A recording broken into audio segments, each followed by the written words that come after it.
Buongiorno a tutti e benvenuti in questo incontro culturale organizzato dall'Associazione Amici di Vittorio Veneto, con il patrocinio della città di Vittorio Veneto e anche con il patrocinio delle colline dell'UNESCO. Per me è una grande emozione essere qui in questa meravigliosa sala, perché il primo convegno che presentai con l'Associazione Amici di Vittorio Veneto fu proprio qui su questo palco ed era dedicato al monastero e alla città, il monastero di clausura femminile di San Giacomo di Veglia.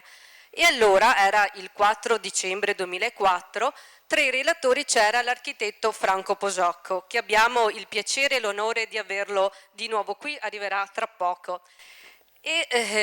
Lo saluto anche tutti gli altri relatori e sono lusingata a presentarli per il loro alto livello culturale. Mi sento piccola davanti a loro, già lo sono di mio, e ve li presento. C'è Antonio Della Libera, che è stato anche sindaco di Vittorio Veneto, geologo. Giovanni Tomasi, storico e fa parte dell'Associazione Ricerche Storiche Vittoriesi, Nello Della Giustina, che sarà con noi in collegamento per motivi di famiglia personali, non ha potuto essere qui, ma sarà collegato con la TV La Tenda, che ringrazio Federico per le riprese in diretta.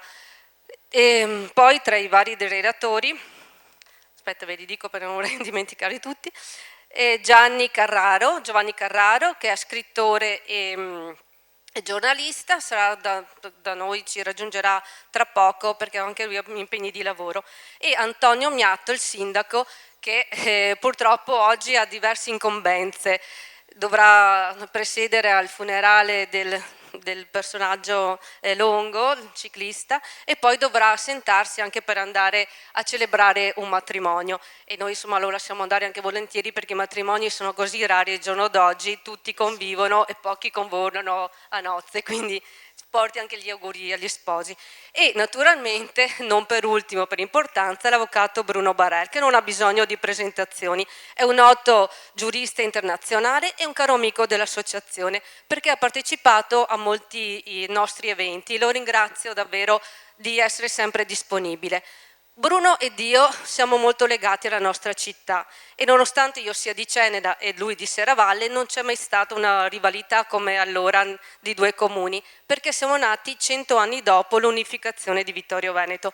Siamo quindi dei vittoriesi doc, ma vittoriesi sono anche tutti i nostri relatori e per noi dell'associazione è molto importante e ci fa piacere perché attraverso i loro racconti di chi ha vissuto e studiato la città, come appunto il tema di oggi, possono spiegare qual è il nostro obiettivo e qual è appunto il tema di oggi, che è la trasformazione e rivalutazione di borghi della Valle Pisina. Ma quello che noi dell'associazione vogliamo far trasmettere al pubblico e a chi ci segue è non solo la storia e la cultura, il paesaggio dei borghi, ma anche la possibilità di rivalutarli, di fare aprire alla creatività di giovani e meno giovani in progetti concreti. E forse non sarà possibile ripopolarli, ma magari sarà possibile rivestirli in una veste nuova.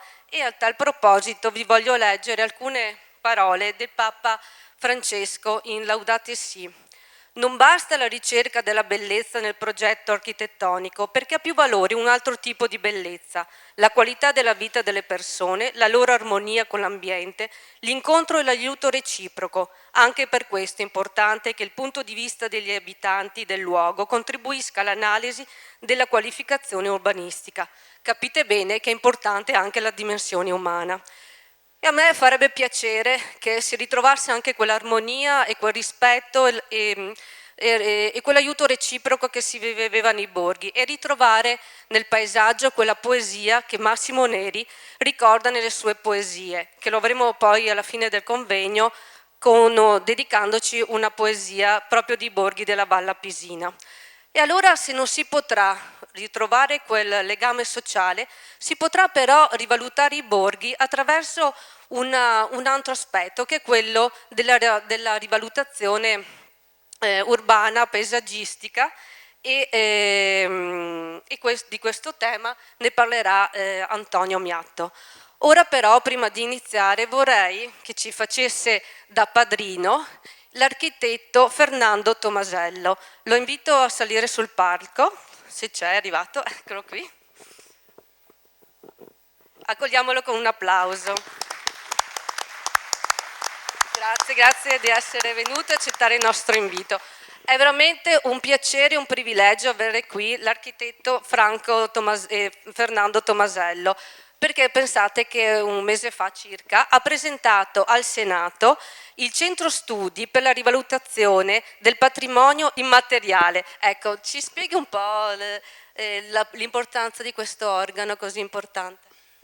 Intanto grazie a voi per questo invito, grazie a te e grazie agli ospiti oggi.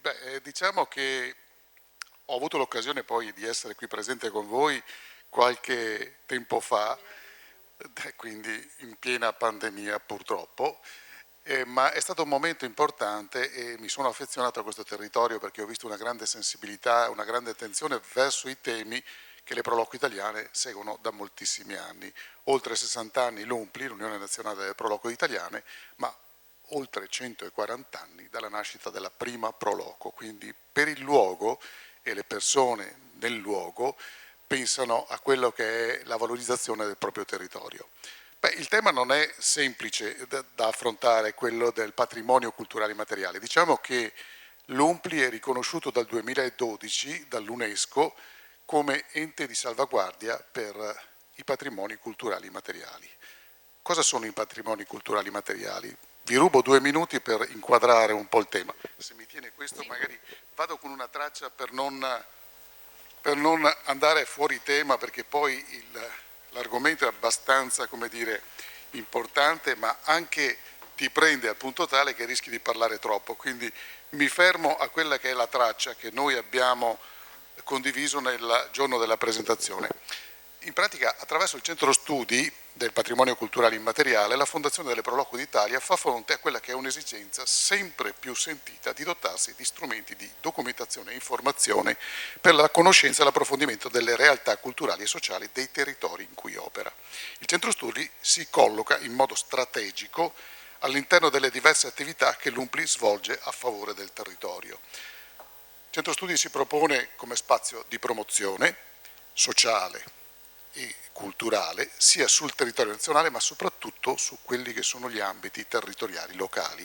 È prerogativa ovviamente di quello che è l'associazione Proloco, attivando iniziative ad ampio raggio in collaborazione con altre realtà come la vostra, sottolineo, impegnate negli stessi campi. Attraverso un'ampia diversificata rete di canali, il centro studi comunicherà i risultati della propria attività agli associati, quindi divulgazione di questi dati, che è importantissima perché la comunicazione diventa uno degli elementi fondamentali per sensibilizzare i territori e chi vive quei territori, ma non solo, e quindi alle singole Proloco, ai policy maker e all'opinione pubblica. Il centro studi si avvale di un comitato scientifico presieduto dal presidente dell'UNPLI e coordinato dal direttore del centro studi. A questo comitato scientifico uno dei primi personaggi, uso questo termine perché effettivamente è un personaggio al quale ci siamo rivolti e abbiamo chiesto la sua disponibilità, è proprio il professor Barel, che era presente tra l'altro alla presentazione al Senato e che ci ha dato con la passione consueta la sua disponibilità. Faranno parte diverse persone, autorevoli giuristi, autorevoli antropologi, studiosi di questo comitato scientifico che ci darà la possibilità di approfondire e di fare una serie di attività, legate appunto a studi e realizzazione di ricerche inerenti alle tematiche di più stretto interesse del patrimonio culturale immateriale, di cui è la Convenzione, sottolineo, UNESCO 2003. La progettazione poi e la realizzazione di interventi per la valorizzazione e la promozione del territorio atti a suscitare, e attenzione, la consapevolezza e l'importanza del patrimonio culturale immateriale quale elemento identitario fondante della comunità, che mi pare sia proprio quello che fate voi come missione, diciamo. Ed è la missione di tantissime associazioni, di migliaia di associazioni, non solo le Proloco ovviamente, che sono oltre 6.000 in Italia, che hanno appunto questa prerogativa e che noi cerchiamo di coltivare e di sostenere attraverso questo centro studi della Fondazione. Poi faremo indagini qualitative e quantitative, abbiamo già iniziato a farle, rivolte agli associati, alla popolazione, o a specifici soggetti del territorio legati alle attività svolte da UNPLI o delle Proloco associate, e la stima degli impatti sociali ed economici generati sul territorio dall'operato delle associazioni di volontariato in ambito culturale. Su questo abbiamo già pubblicato nel 2019 una ricerca edita da Marsiglio, curata dal centro studi della CGA di Mestre, che ha dato dei dati impressionanti, direi, sui temi appunto culturali e sui temi del patrimonio culturale immateriale, ma non solo, sulle attività di queste associazioni di volontariato come le Proloco, come la vostra, come tantissime altre in Italia, che generano economia, che fanno sintesi culturale e che cercano di mettere in rete tutte quelle che sono le peculiarità dei territori. In questo senso avremo altri soggetti importanti oltre alla CGIA di Mestre, come il Censis, che si affiancano al nostro centro studi e quindi al comitato scientifico, quindi avremo anche una caratura di carattere, diciamo così, scientifico altamente significativa. In buona sostanza il centro studi della Fondazione si occuperà della salvaguardia, tutela e promozione della storia locale, dell'identità dei luoghi, delle tradizioni dell'artigianato locale, delle tipicità agricole e alimentari, un po' quello che fanno le nostre associazioni in giro per l'Italia. Svolgerà attività di formazione degli operatori delle oltre 6.000 associazioni che abbiamo, ma non solo, anche di altre se si vogliono avvicinare a questa sfida, per tutte le iniziative alle quali verranno coinvolti. Sarà impegnato nel progetto pluriennale destinato alla realizzazione del censimento e la valorizzazione del patrimonio culturale immateriale dei piccoli comuni previsto dalla Convenzione UNESCO, che è stato finanziato nell'ultima finanziaria dal governo a favore appunto della nostra associazione. E questo è una sfida, un impegno alla quale abbiamo chiesto un aiuto a tanti amici di altissimo livello culturale che ci stanno sostenendo appunto in questo difficile percorso che è iniziato quest'anno e che si protrarrà per i prossimi 3 anni, ma che sicuramente ci vedrà impegnati negli anni futuri, perché l'iniziativa è partita e sta dando sicuramente delle prime soddisfazioni, ma altrettanto siamo attenti all'impegno che ci siamo presi, che non è di poco conto. Vorrei leggere quello che dice l'articolo, recita l'articolo 2 della Convenzione di Faro, in termini di eredità culturale, quella di cui siamo portatori tutti. È un insieme di risorse ereditate dal passato che le popolazioni identificano come riflesso ed espressione dei loro valori, credenze, conoscenze e tradizioni, ed è in continua evoluzione. Questo significa che non è una cosa che esiste e basta, ma si evolve e noi siamo testimoni di questa evoluzione e responsabili della sua trasmissione. La realizzazione del censimento e valorizzazione del patrimonio culturale immateriale dei piccoli comuni vedrà coinvolto il centro studi, che vi dicevo appunto, in tutte le sue fasi dal 2023 fino al 2025, ma siamo convinti che se lavoreremo bene come siamo impegnati a farlo, non dico certi perché la certezza poi la vedremo alla fine, avremo sicuramente impegno per i prossimi anni. La progettazione avverrà in accordo con un consiglio di coordinamento che abbiamo creato e la ricognizione e il censimento dei beni del patrimonio culturale immateriale avverrà mediante la compilazione di schede appunto che saranno determinate in accordo con l'ANCI, che è il nostro partner in questa iniziativa, quindi i comuni italiani, noi piccoli comuni, e l'Istituto Centrale del Patrimonio Immateriale del Ministero dei Beni Culturali. Il Ministero, devo dire, abbiamo anche la prossima settimana un incontro, ci sta seguendo con particolare attenzione perché ritiene che questa iniziativa e queste associazioni possano e siano effettivamente, come è stato riconosciuto anche dal finanziamento, soggetti di altissimo valore che possono dare quel salto di qualità per la raccolta, la catalogazione, ma soprattutto per la valorizzazione e conservazione di questi patrimoni. Un'ultima cosa, questo catalogo digitale costituirà il database che andrà ad alimentare un portale interattivo oggetto di un continuo aggiornamento, quindi anche qui assolutamente in progress.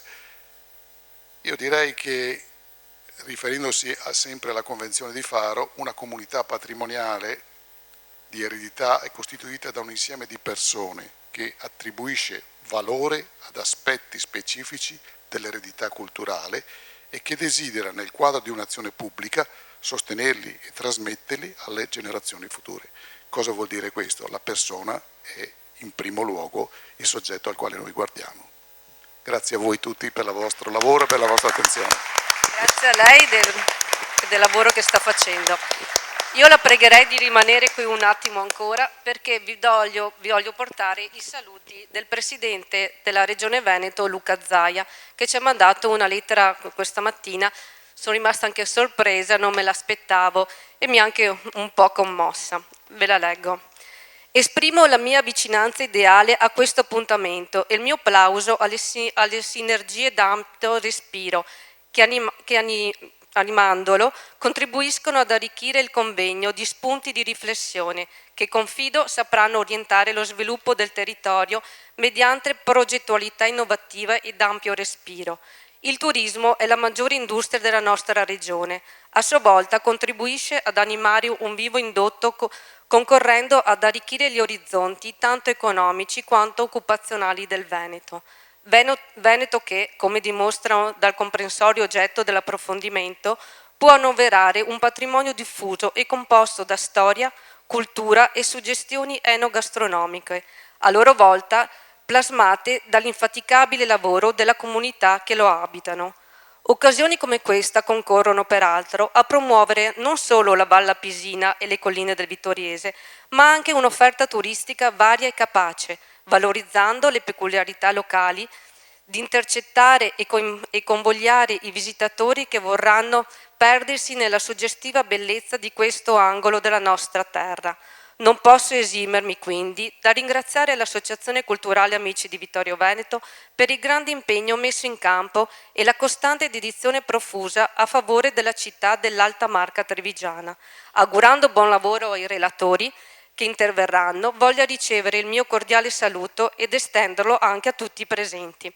Con questi saluti del nostro Presidente Luca Zaia, io vi lascio a questo convegno, vi auguro un buon ascolto e lascio la parola all'Avvocato Bruno Barel.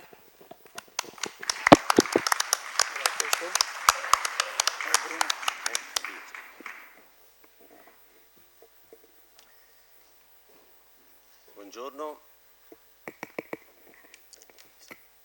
Si sente? Sì. Buongiorno, grazie all'Associazione per l'invito, ma prima di tutto per aver organizzato questo appuntamento che a mio parere rappresenta anch'esso un elemento di innovazione.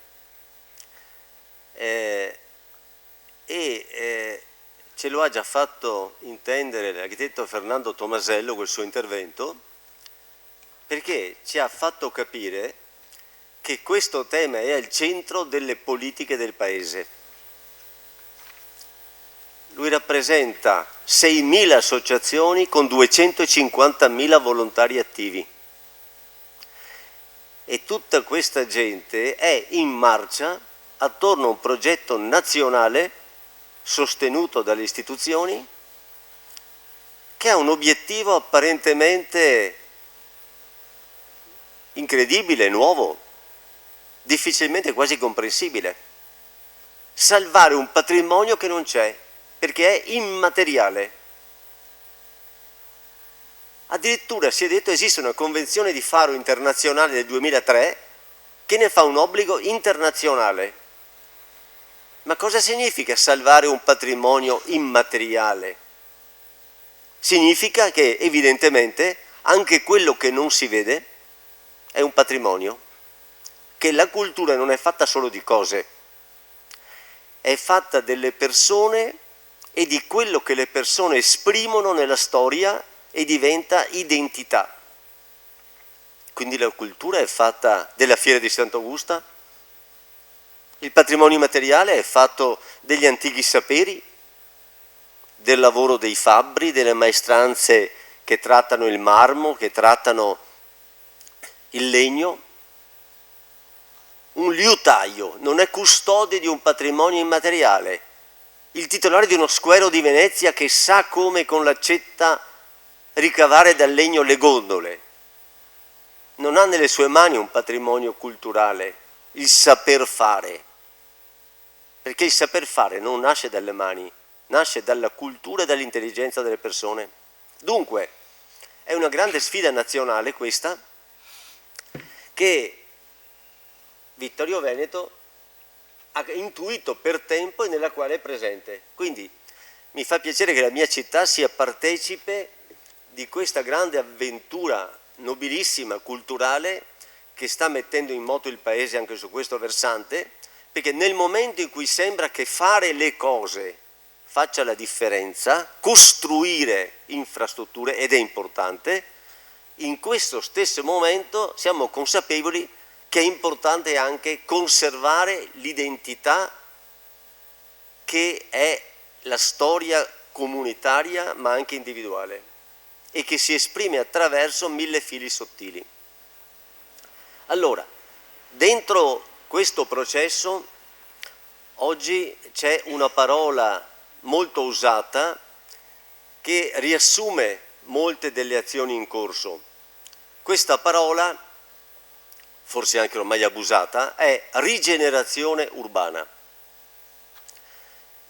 Il significato di questa parola è facile intuitivamente, ma in realtà non è facile andando ai contenuti reali. Perché? Se ne sono impadroniti ed è diventato uno slogan. Uno slogan. Ma qual è l'essenza di questa parola?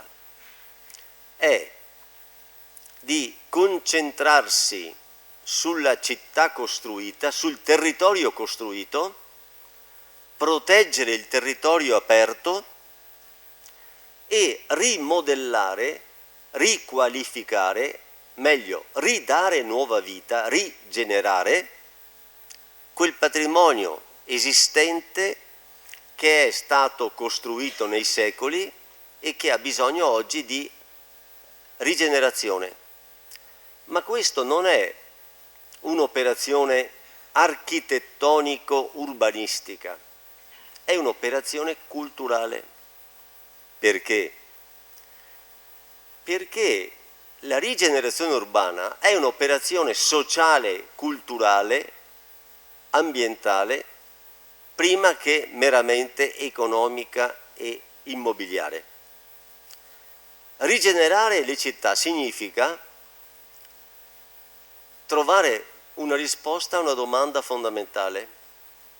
Che cosa si intende per qualità di vita? Perché la città è una comunità che vive e che ha bisogno di una qualità di vita adeguata al cambiamento dell'assetto sociale ed economico. E ha bisogno di questo adeguamento non per singole case, ma per insiemi, per porzioni omogenee. L'architetto Moreno, che ho avuto il piacere di conoscere, è il più grande urbanista di Parigi, dei più grandi al mondo, ed ha inventato la città di Parigi in 15 minuti, un progetto politico, non architettonico, politico, che stanno attuando. La sindaca Annie Hidalgo adesso sta facendo un'operazione meravigliosa e in pratica l'obiettivo è che in 15 minuti un parigino abbia tutti i servizi intorno a sé, tutto sia raggiungibile, quello che è essenziale, in 15 minuti. Lo stanno facendo a Parigi, così come hanno fatto dei percorsi ciclabili che attraversano Parigi nord a sud, est a ovest, senza incontrare un'auto. Un progetto ambizioso, notate, Moreno è sudamericano, è stato colto a Parigi e insegna alla Sorbonne.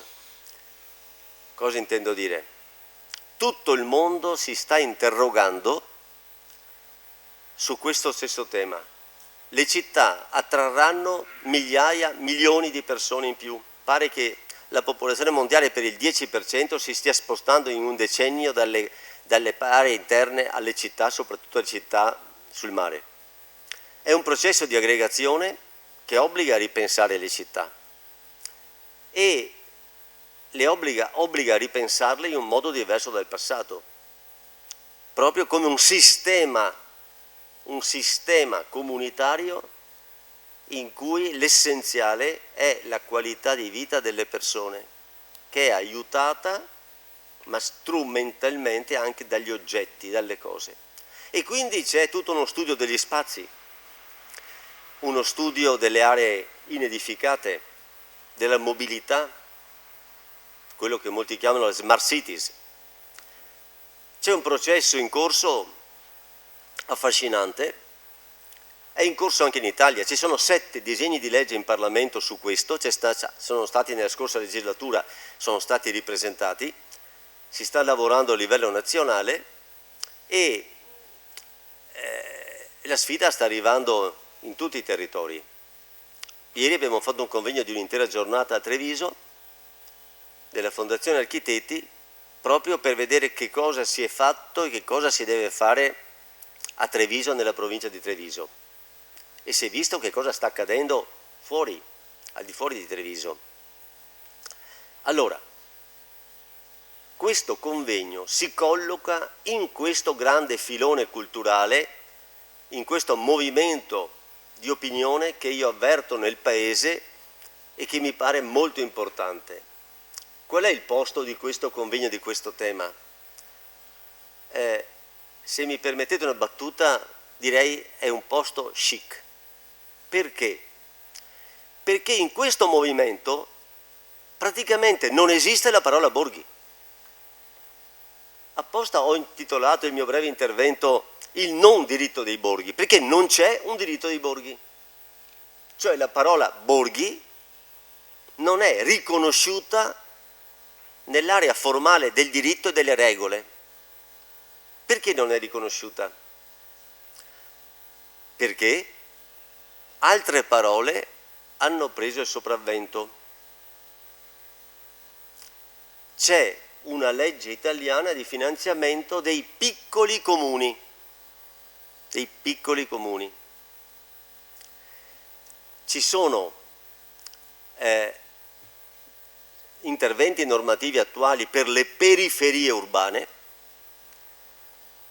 Non si è mai parlato di borghi fino al PNR, al Piano Nazionale di Resilienza e Ripresa, che attua in Italia il programma europeo Next Generation EU. Il PNR ha destinato un importo, 2 linee di azione, 420 milioni di euro a 21 borghi individuati dalle regioni e province autonome e 580 a 220 borghi selezionati tramite avviso pubblico. Cioè improvvisamente il PNR ha destinato circa 1 miliardo a un'azione sui borghi. Ma perché il piano Next Generation, cioè investimento per le future generazioni, nella sua ricaduta nazionale dirotta 1 miliardo su una cosa che non c'è, sui borghi? Perché si è avuta consapevolezza che in questo cambiamento del paese rischiamo di perdere un pezzo di paese, e cioè un pezzo di memoria storica. Ci si è resi conto che l'attrattività delle città non è protetta soltanto dalla normativa sui centri storici, non è sufficientemente protetta, perché pensare che questo processo di cambiamento sia presidiato dalla protezione dei monumenti nazionali, dei centri storici, è poco, perché l'Italia è fatta anche di piccoli centri e borghi rurali che di per sé rischiano di essere tagliati fuori da questo processo. Eppure sono parti della identità nazionale, della identità culturale di ciò che siamo. Dunque, il PNR ha detto, per la prima volta, i borghi esistono, diamo delle risorse per recuperarli e farli rivivere, rigenerare i borghi. Qual è il punto? Poche rispetto a ciò che c'è in Italia, alla ricchezza di questo patrimonio culturale, materiale e immateriale, poche risorse, e nel Veneto sono andate soprattutto a Recoaro, che ha avuto 20 milioni per il recupero dell'area delle acque termali, e quindi sono poche gocce nel mare però è già importante il riconoscimento di questa identità dei borghi e la presa d'atto che è un investimento importante per il Paese. E qui l'importanza dell'iniziativa dell'Associazione Amici di Vittorio Veneto, perché anche questi pochi riferimenti normativi che parlano di borghi non ci dicono che cosa sia un borgo, non ce lo dicono. E allora permane questa ambiguità, questa vaghezza della parola, e le parole sono importanti perché vestono concetti, danno chiarezza, impongono scelte. Allora, Vittorio Veneto in questo è preziosa, perché se io vi dico che cosa vi evoca, buongiorno eccellenza, benvenuto, se io dico a voi che cosa vi viene in mente sentendo la parola borghi, credo che rispondiamo in tanti modi diversi. Per qualcuno borgo è un piccolo paese, per qualcuno borgo è una parte, un quartiere di un paese, per qualcuno borgo è una località dispersa, fisicamente separata dal paese, un nucleo storico di permanenza di persone. Volete dei nomi? Borgo o Larigo non è storicamente indicato come borgo, è una parte della città. Borgo Fais, Borgo Maren. Vedete, dietro la parola si nascondono situazioni molto diverse. Allora, da dove nascono queste identità periferiche, urbanizzate, incorporate nella città, ma ancora presenti anche nella memoria storica? Perché Borgo Larigo è ancora Borgo Larigo anche se c'è Vittorio Veneto? Queste realtà sono per un verso eterogenee e per altro verso invece hanno degli elementi comuni. Certo è che dopo secoli noi continuiamo ad aver bisogno di questa parola per indicarle, e pensate a come è sopravvissuta nei secoli questa parola, borgo.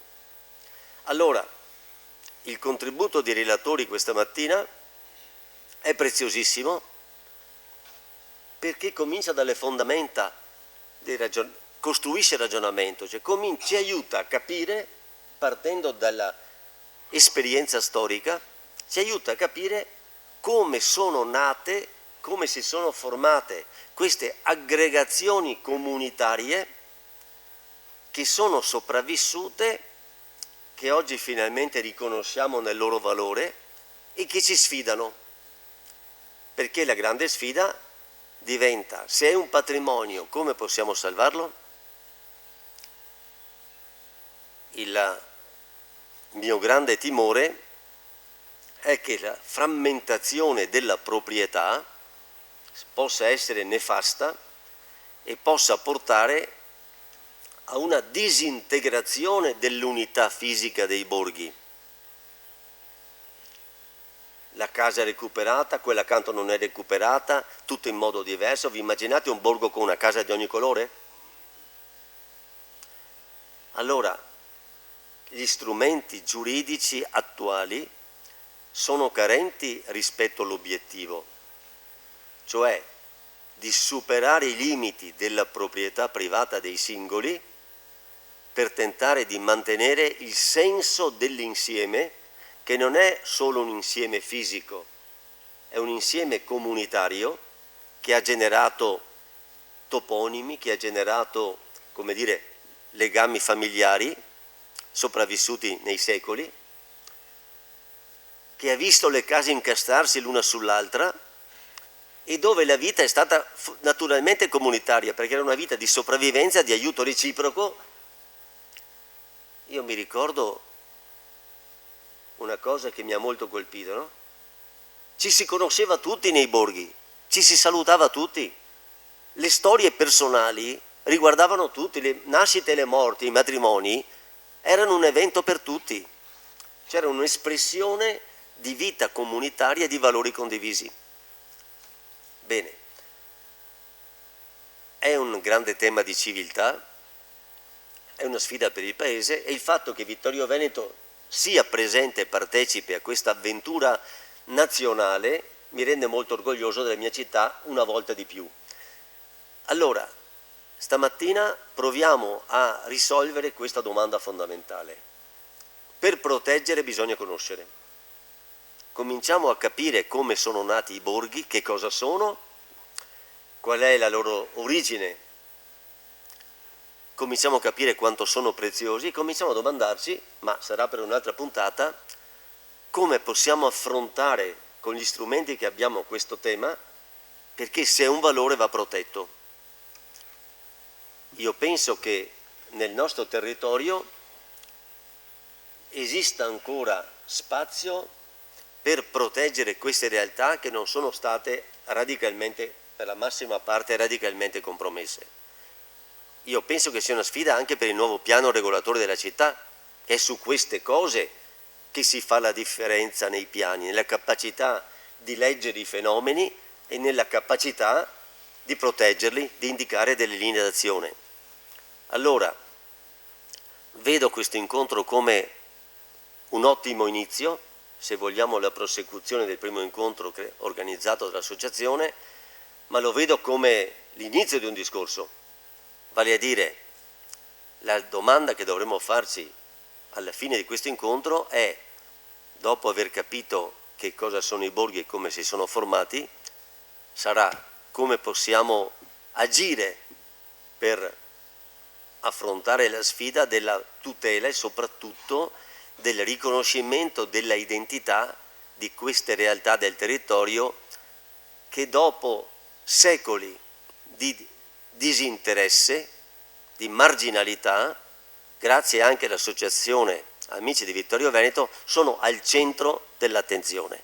Ancora una volta le marginalità riacquistano la loro dignità attraverso la socialità e attraverso queste iniziative. Quindi grazie all'associazione e do con piacere la parola all'amico professor Antonio Della Libera, noto geologo, che si occuperà del tema. Chiedo scusa, allora lasciamo la parola al sindaco prima di cominciare con gli interventi. Sì.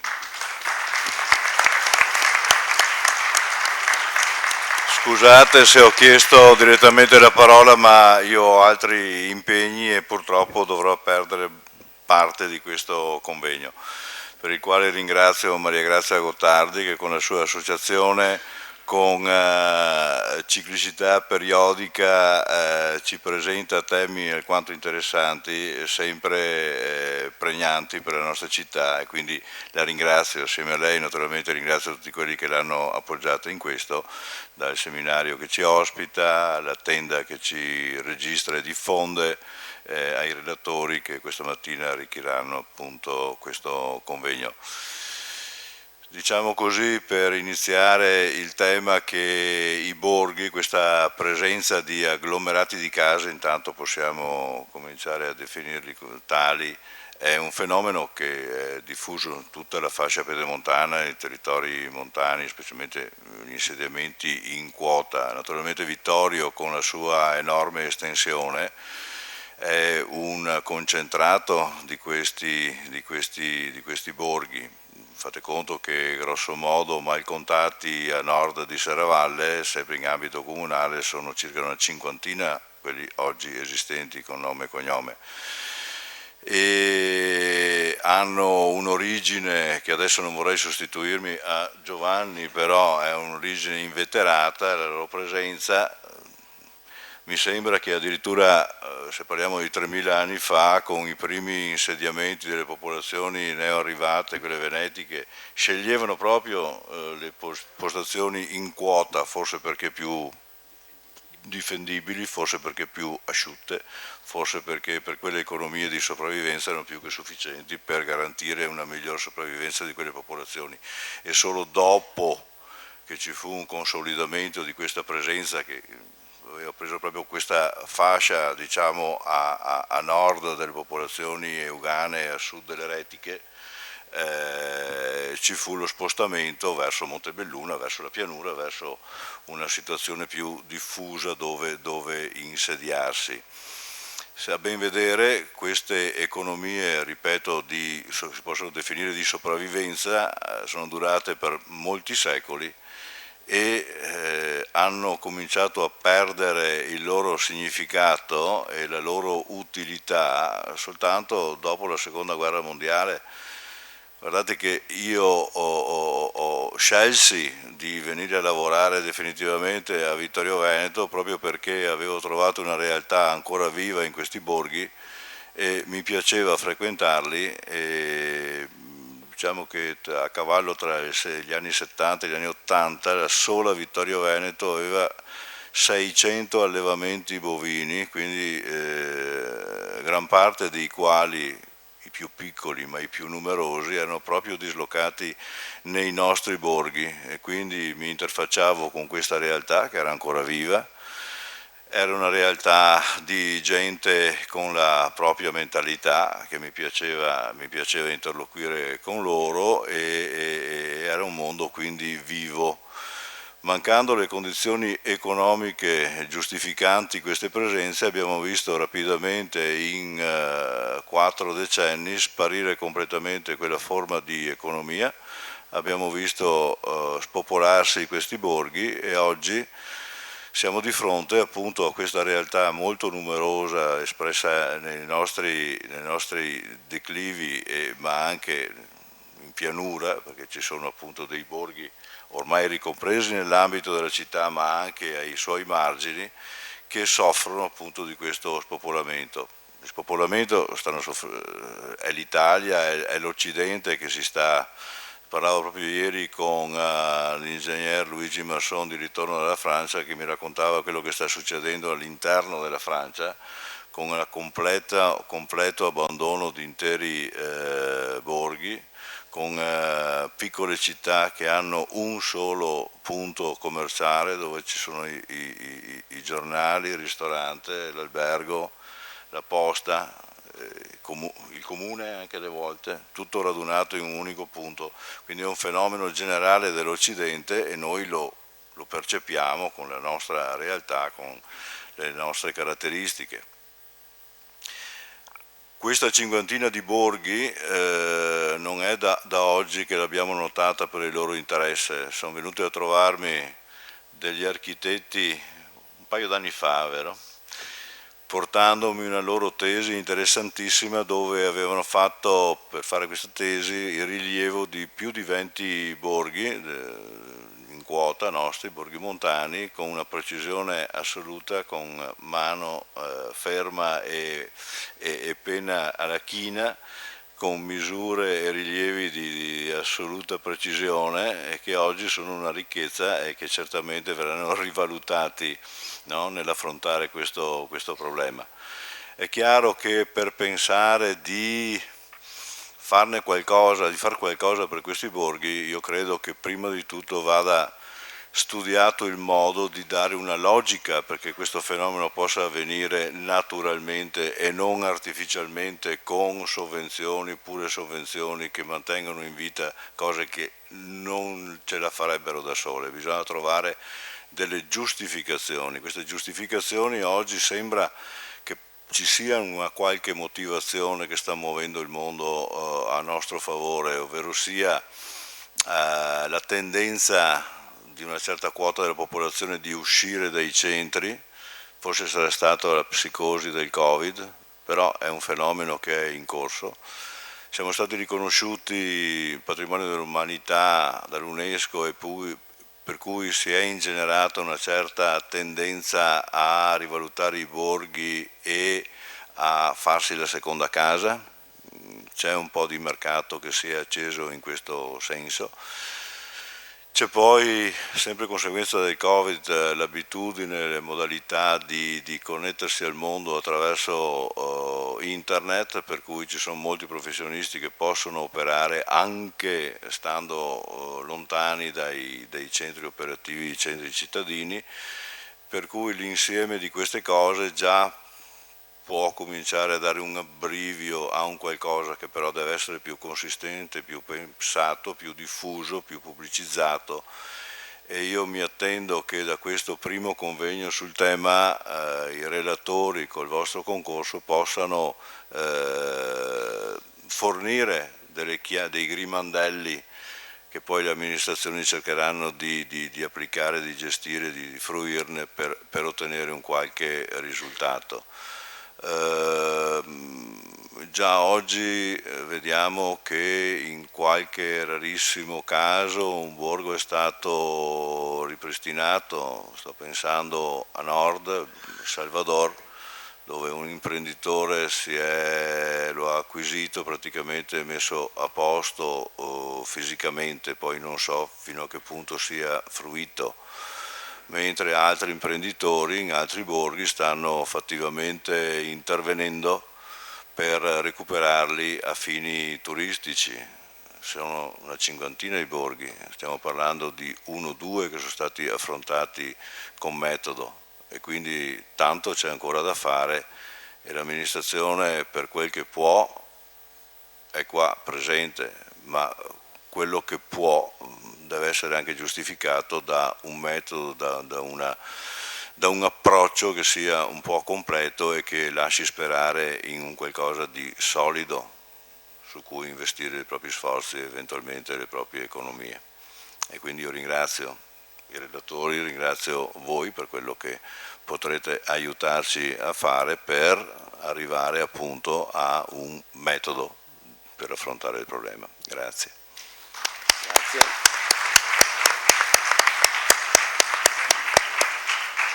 Ringrazio il sindaco di Vittorio Veneto che, oltre che un saluto, ci dà un segnale di condivisione e anche di volontà di impegno istituzionale, ci fa molto piacere.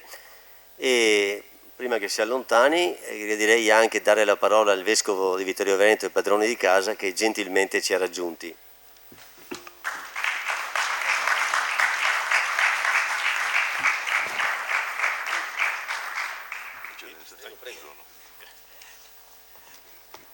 Vi saluto tutti e ho piacere di partecipare, purtroppo brevemente perché questa mattina sono proprio di corsa da una parte all'altra a questo convegno. E mentre l'avvocato Barel parlava, mi è venuto in mente, ha citato due borghi, Marennes e Fais. Allora, un piccolo episodio che mi piace ricordare, perché questi borghi avevano anche la scuola una volta. Una decina di anni fa, durante la visita pastorale, il parroco Don Silvano, che ci ha lasciati, Don Silvano, mi ha portato da una signora che abitava vicino al distributore vicino all'autostrada lì. Abitava una maestra molto anziana, avrà avuto 90 rotti anni, e allora lei era lucidissima, mi raccontava che quando erano maestrine giovani le spedivano nei posti più improbabili, e lei l'avevano mandata a fare scuola a Marennes, il borgo Marennes, naturalmente a piedi, su e giù, e un giorno mentre tornava, incontra una vecchietta che le dice: Tosa, dove te gai mandare? Così è per noi. L'anno dopo l'hanno mandata a Fais, e un giorno, una sera, era buio perché aveva fatto tardi dovendo fermarsi lì, mentre tornava, naturalmente sempre a piedi, sente un calpestio lungo il sentiero, prende anche un po' paura. Era la stessa vecchietta che chissà come stava salendo a Fais, e appunto l'ha apostrofata dicendo: ma proprio te manda sui posti più disperai. Pensate, avevano scuole, Fais che era più consistente, ma anche Marennes, e questi borghi erano pieni di vita. Attualmente purtroppo sono molto, come è stato ricordato, un po' abbandonati. Io prendo un terzo borgo che mi permetto di ricordare, Borgo Caloniche di Sopra. Sono andato lì e c'erano 2 anziani, credo che saranno 8-9 anni fa, che non si muovevano quasi mai, qualcuno andava a portare loro da mangiare e si arrabattavano. e penso, non so se siano ancora vivi o se siano ancora presenti, veramente dire ma guarda qui c'era vita notevole, abbondante, ma anche scuole incredibili, eppure c'erano. Quindi l'auspicio che in qualche modo, adesso io non ho ricette certamente, possano riprendere vita o attraverso la seconda casa o attraverso degli amanti di queste realtà, anche di una solitudine che certamente non sono in mezzo al deserto, perché sono borghi dispersi, ma sono pochissimi chilometri da Vittorio Veneto, quindi raggiungibili in pochissimo tempo.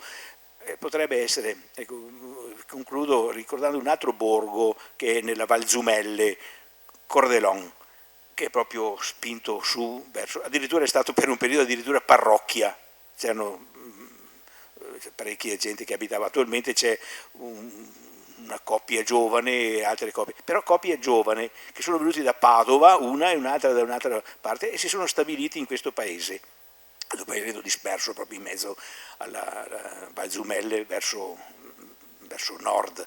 Ecco. Quindi non è detto, data anche la vicinanza, perché tutto sommato su questi paesi, Borgola Rigo e qui a Vittorio, ma anche questi che abbiamo nominato non sono lontanissimi, che possano riprendere vita, io credo che sarebbe davvero una cosa bella, auspicabile, speriamo.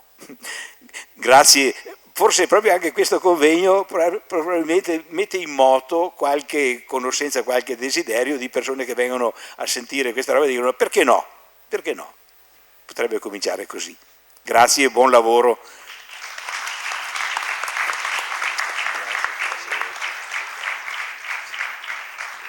Bruno, 30 secondi. Prego.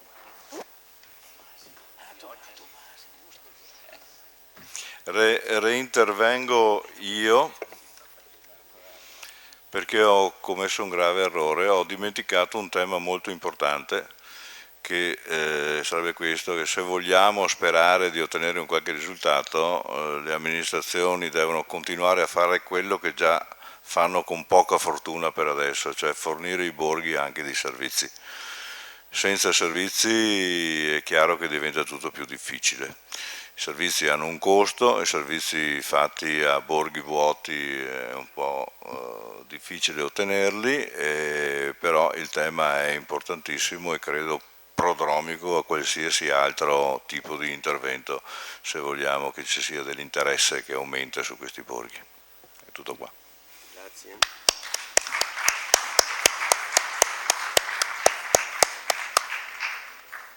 Abbiamo con noi anche un nostro carissimo concittadino, il professor Franco Posocco, che prego di salire qua con noi.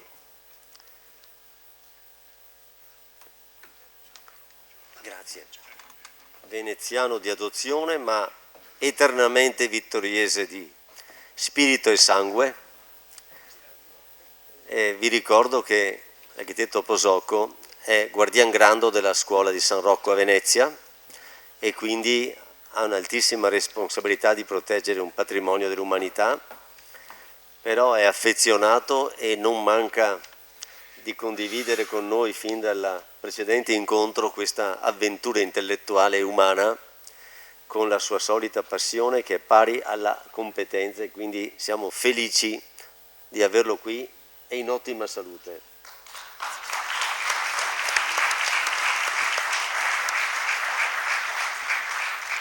Allora, grazie a Maria Grazia, siamo perfettamente in tempo sul programma, quasi in anticipo, meglio del PNR per intenderci. E quindi grazie a questo possiamo ascoltare con piacere e con calma i nostri relatori, con calma relativamente perché abbiamo un timing di 20 minuti circa a persona, che prego di rispettare, anche perché mi piacerebbe poi dare la parola a qualcuno dei presenti che gradisca conversare con noi. Allora, dicevo, cominciamo con il professor Antonio Della Libera, già sindaco di Vittorio Veneto e quindi profondo conoscitore della città in tutti gli aspetti, ma in particolare geologo, che ci parla della formazione del paesaggio e dei segni dell'uomo. Grazie professore, a lei la parola. Grazie. Questa è una prima immagine di un paesaggio che sembra immobile, ma non lo è per i geologi, i quali vedono le montagne alzarsi, le colline piegarsi e quindi anche i paesaggi divenire in tempi lunghi, in tempi geologici, milioni di anni. E anche questo paesaggio ha questa storia che cercheremo anche di dire in poche parole quale sia questa storia. Ultimo a arrivare è l'uomo, chiamato anche Homo sapiens, il quale si è inserito e il suo è stato un inserimento discreto, almeno fino a un certo punto. Poi ha cominciato, vediamo che qui è la tecnica adesso che... Poi ha cominciato a spadroneggiare, a dominare, a costruire le torri e l'ultima opera che ha fatto in ordine di tempo è l'autostrada, la quale non è altro che un'invasione su questo povero paesaggio che non aveva bisogno di un'autostrada, ma aveva bisogno probabilmente di cose ben diverse. Comunque è un'invasione non come quella barbarica, nel senso che i barbari poi se ne sono andati, l'autostrada rimane. Speriamo non cada e non ci sia qualcuno sotto, meno questo. Allora vediamo questa storia in piccoli capitoli. È una storia che comincia circa 50 milioni di anni fa, nessuno di voi può testimoniarlo, ma io ho studiato le carte. 50 milioni di anni fa noi eravamo completamente sotto il mare, quindi non dovete meravigliarvi se andando in Casilio trovate fossili e conchiglie, o anche sul Col Visentin trovate conchiglie e fossili. Eravamo sotto il mare, solo che la superficie terrestre presentava una zona di mare poco profondo dal Cansiglio verso il Friuli e una zona invece di mare profondo verso il Bellunese, quindi c'era una scarpata che corrisponde esattamente, più o meno all'attuale scarpata del Cansiglio. Il bacino bellunese era giù 800.000 metri, la zona invece del Cansiglio era profonda 50-60 metri rispetto al livello del mare ed era così poco profonda e il clima era così buono e pulito che lì è cresciuta una scogliera corallina, quindi se voi andate al Col di Scios, che non c'entrano con le lumache, lì potete trovare tracce di coralli e di materiali che facevano parte di questa antica scogliera della fine dell'era mesozoica. Ecco, questa è la prima immagine, quindi noi, i nostri borghi erano ancora, i nostri borghi futuri erano tutti sotto il livello del mare. Nell'era successiva è successo un fatto importante, è successo quello che noi chiamiamo il corrugamento.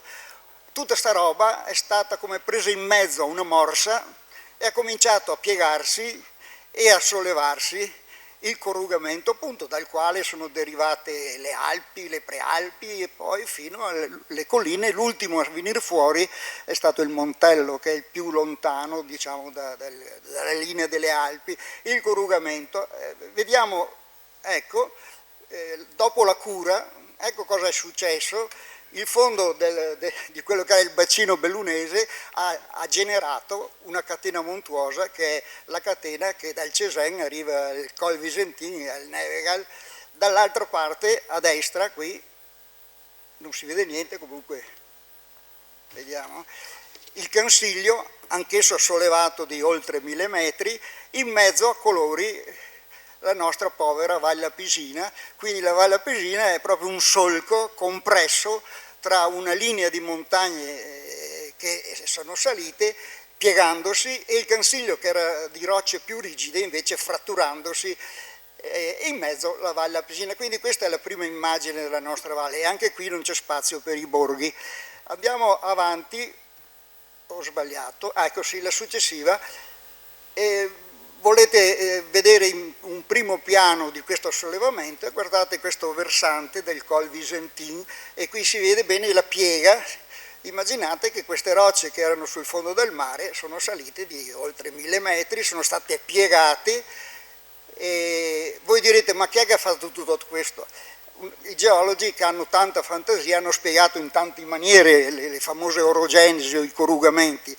L'ultima teoria, che ha 80 anni, quindi ormai è vecchiotta, invece dice che così, molto semplicemente, che la crosta terrestre non è un involucro unico, è formata di tante placche tanti blocchi, queste placche si muovono l'una rispetto all'altra, trascinate da forze che agiscono in profondità. Ebbene, a noi capita che la placca, che si chiama africana perché sopra c'è anche l'Africa, ma c'è anche molto altro, si sta avvicinando da molto tempo alla placca europea. Ecco quindi il corrugamento.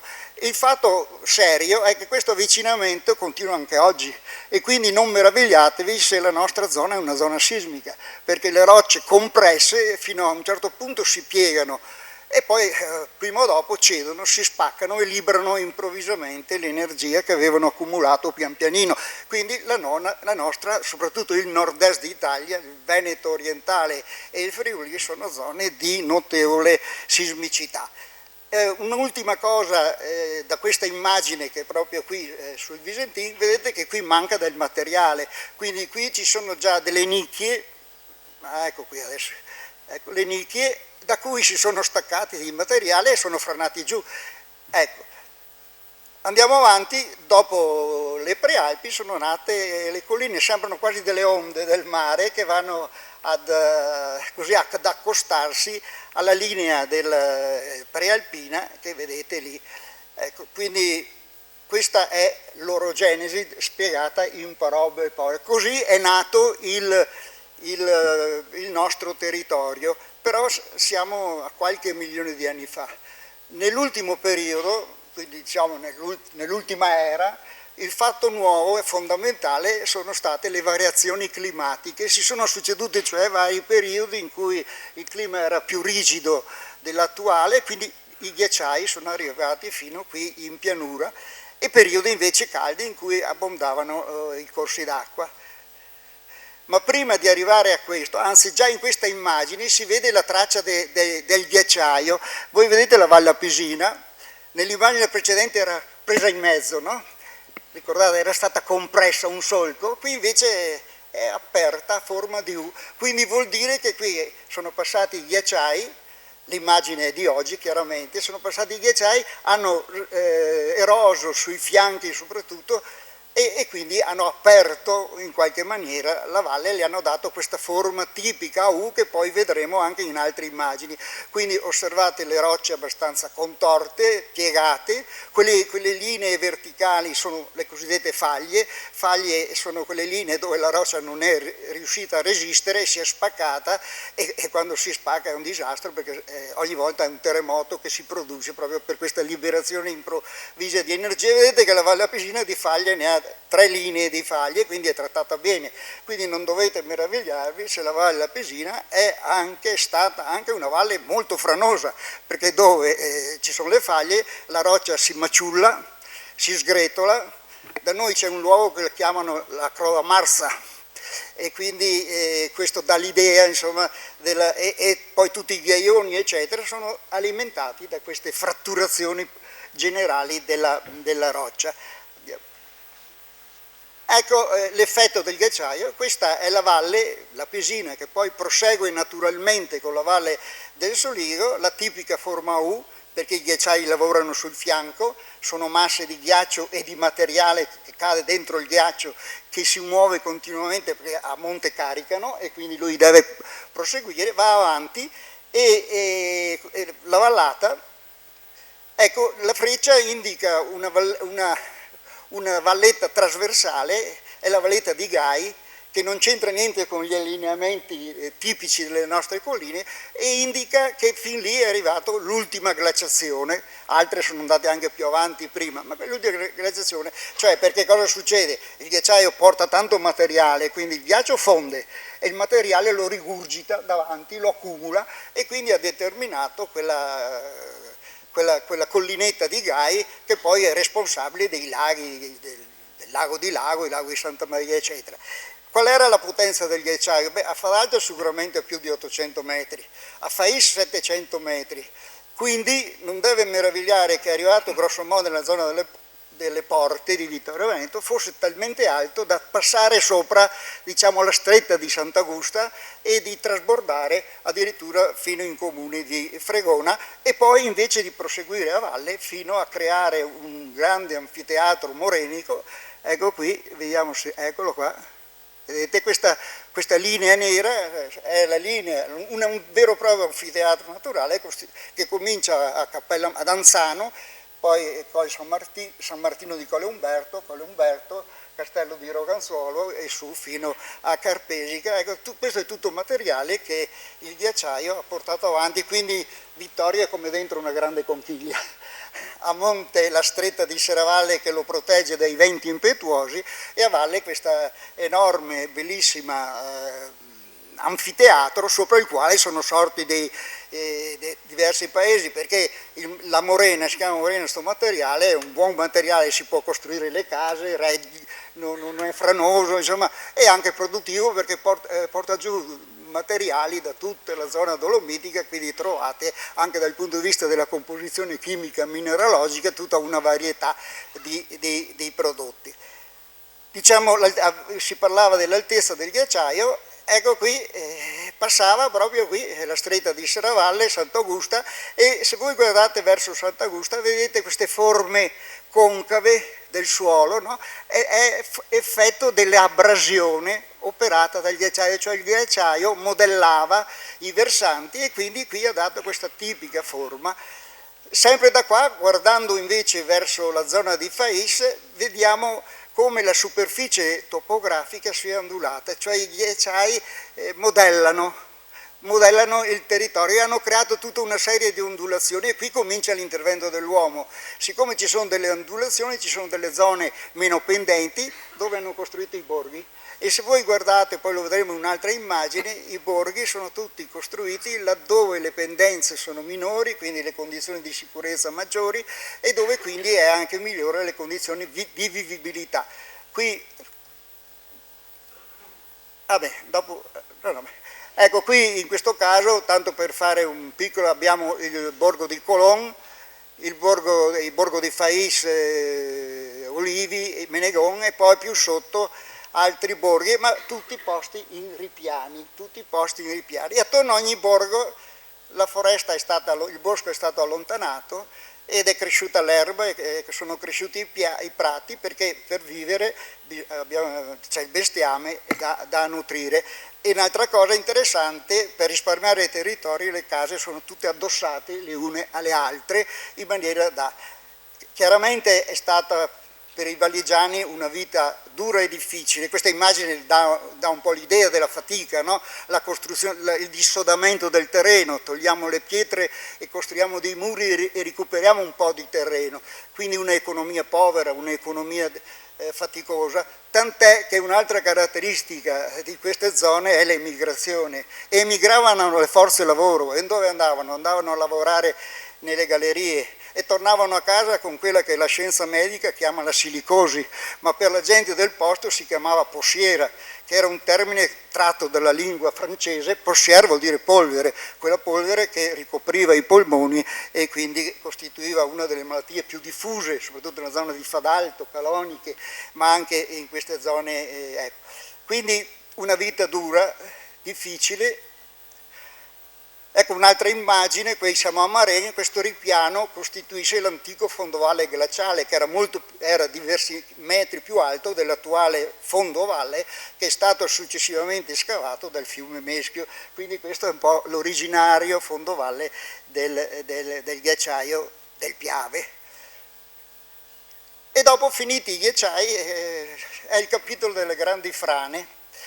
Perché le grandi frane? Che c'entro? Beh, ci potrebbe essere una relazione, perché finché abbiamo il ghiacciaio che sostiene i fianchi e i fianchi stanno su, quando il ghiacciaio si scioglie e comincia a calare, i fianchi non hanno più questo, Dante Alighieri direbbe per sostegno manco, ma noi non siamo, e quindi diciamo nel periodo post-glaciale, quindi preistorico, la Valle Apesina è interessata da tutta una serie di grosse frane. Questa tutti l'hanno riconosciuta, è la grande frana di Fadalto, qui c'è il ciglio di distacco che continua anche oggi. Se guardate l'immagine vedete una frana recente, attuale, dentro la grande frana di Fadalto.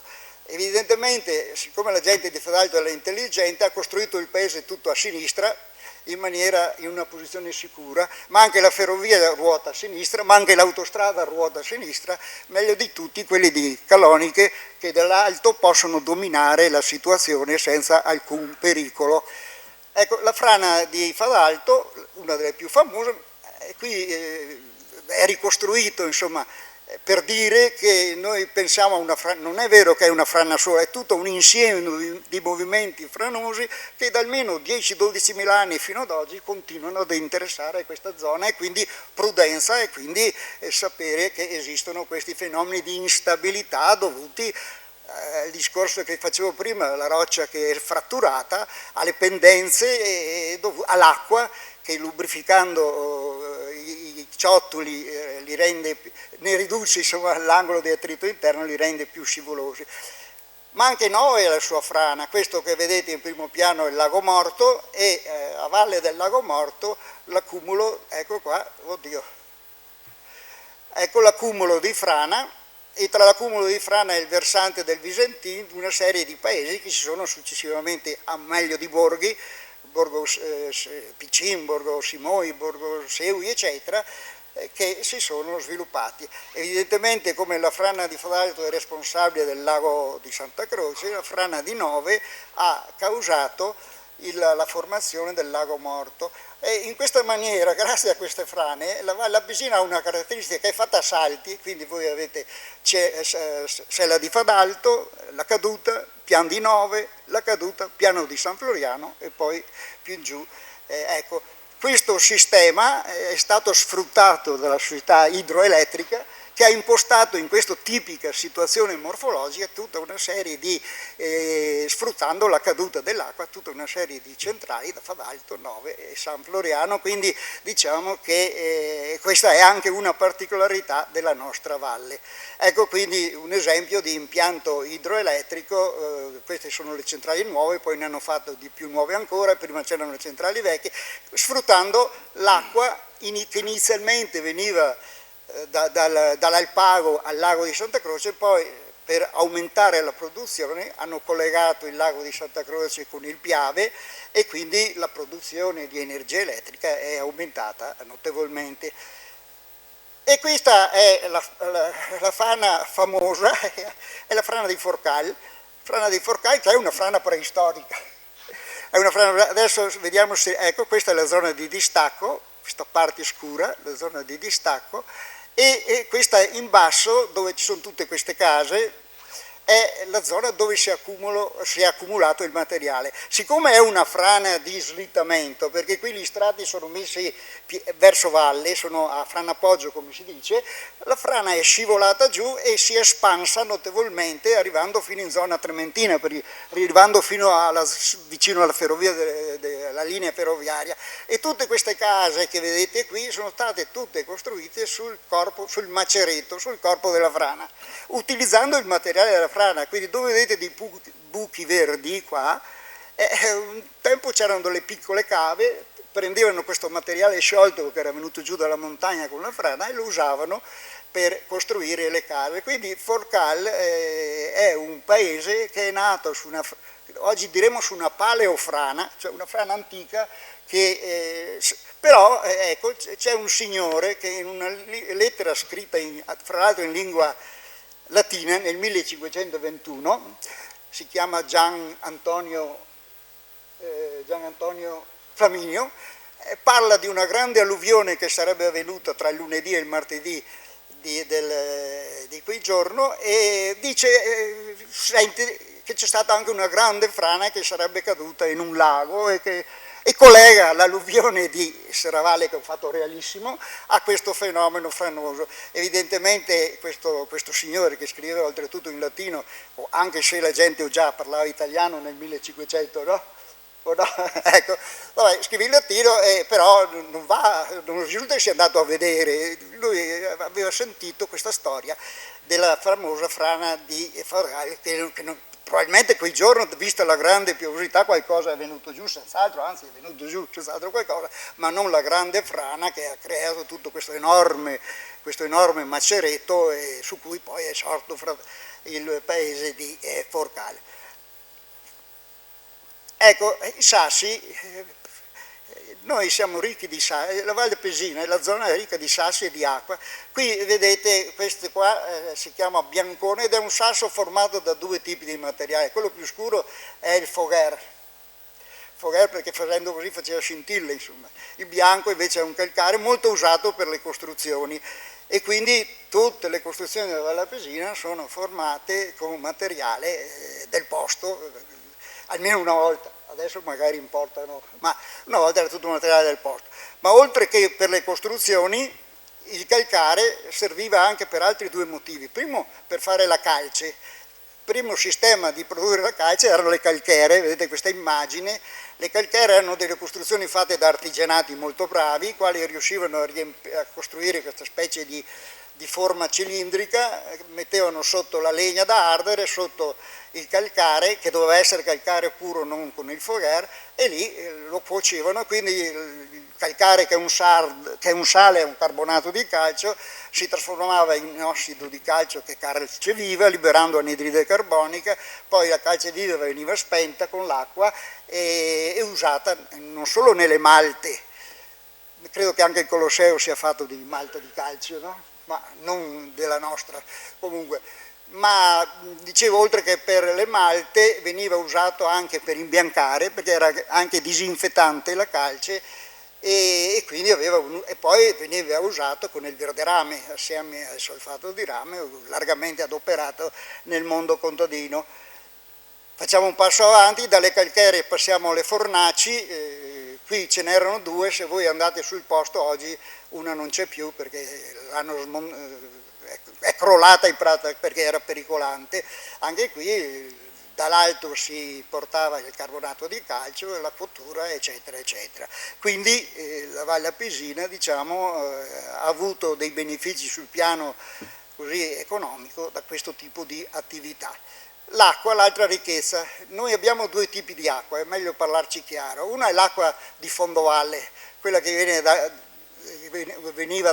viene dall'Alpago, oggi viene anche dal Piave, si accumula nel lago di Santa Croce, poi passa sotto la frana di Fadalto, perché la frana di Fadalto, essendo fatta di materiale calcareo, è permeabile, quindi l'acqua passa sotto, non parliamo delle centrali che poi è un altro discorso che abbiamo fatto prima, l'acqua passa sotto la frana di Fadalto, arriva nel lago Morto, lì trova un'altra frana, la frana di Nome, passa sotto e sorge, viene alla luce più avanti a San Floriano, eccetera. E questa è la prima, l'acqua, diciamo, di fondovalle. Poi invece abbiamo l'acqua che viene dalle nostre montagne. Se voi guardate il Cansiglio, oh signor, ecco, guardate il Cansiglio, vedete che non c'è nessun reticolo sul Cansiglio idrografico, ma neanche se guardate il Visentino, vedete, perché? Perché qui succede quel fenomeno che si chiama carsico. Che cosa succede? Primo, le nostre montagne sono fratturate e quindi l'acqua vi penetra. Secondo, l'acqua prima di arrivare al terreno passa per l'atmosfera e si arricchisce di anidride carbonica, che è presente, famosa anidride carbonica. L'anidride carbonica è un acido, quindi l'acqua che arriva sul terreno è un po' acida e come tutti gli acidi corrode la roccia e quindi penetrando nelle fratture, corrodendole, le rende sempre più larghe e quindi viene facilitata la penetrazione. In conseguenza pian piano il reticolo idrografico scompare e l'acqua entra in profondità e prima o poi deve pur venire fuori e vedremo verrà fuori. Ecco, per esempio, questo è un paesaggio, questo paese qua è Vizza, Previdal, quella zona lì. Oh signor, vedete che c'è un solco anticamente scavato dal torrente Zuccati. Se voi andate potete andare in qualsiasi giorno e non c'è più acqua, l'acqua entra in profondità, quindi un problema di questi borghi è anche l'acqua. Oggi evidentemente il comune, il sindaco non è più qua, ma insomma il comune anche prima di lui con l'acquedotto garantiva, però sorgenti naturali in pratica non ce ne sono, quindi da quel punto di vista tutti i borghi, diremo, del Col Visentin sono borghi con povertà d'acqua, proprio per questo fenomeno carsico, l'acqua che penetra in profondità e va ad alimentare le varie sorgenti. Questa è la più famosa, sorgente del Messico, ma se noi partiamo da Fadalto, poi Nove, Vallone della Fontana, Meschio, Forcal, Negrigiola, e poi sul fondo dei laghi di Revine, e poi il Piaveson, e poi il Corin, e poi le sorgenti di Follina, noi abbiamo tutta una serie di sorgenti che sgorgano ai piedi della montagna e quindi ci restituiscono quell'acqua piovana che la montagna ha assorbito. Evidentemente l'acqua è stata una ricchezza anche in virtù della sua energia. Qui vediamo i mulini molto rapidamente, no? I mulini della Valle Appesina sfruttavano l'energia dell'acqua, oppure un'altra immagine, il maglio della sega con cui il fabbro lavorava il ferro, ma tutta Vittorio Veneto il Meschio è un asse importante anche dal punto di vista economico. E poi qui non entriamo nella storia che non è nostro compito. Un altro breve argomento, la viabilità. La Valle Appesina, come tutte le valli, essendo un collegamento tra la collina, la montagna, il Bellunese e anche più in là, evidentemente doveva essere percorsa da una certa viabilità. La più antica viabilità, vecchia di migliaia di anni, collegava i borghi, quindi risaliva e andava a servire anche i borghi, con diversi problemi. Ed era importante perché a un certo punto la chiamano strada regia. Quindi se la chiamano strada da Reggio un motivo c'era, dico io che non me ne intendo.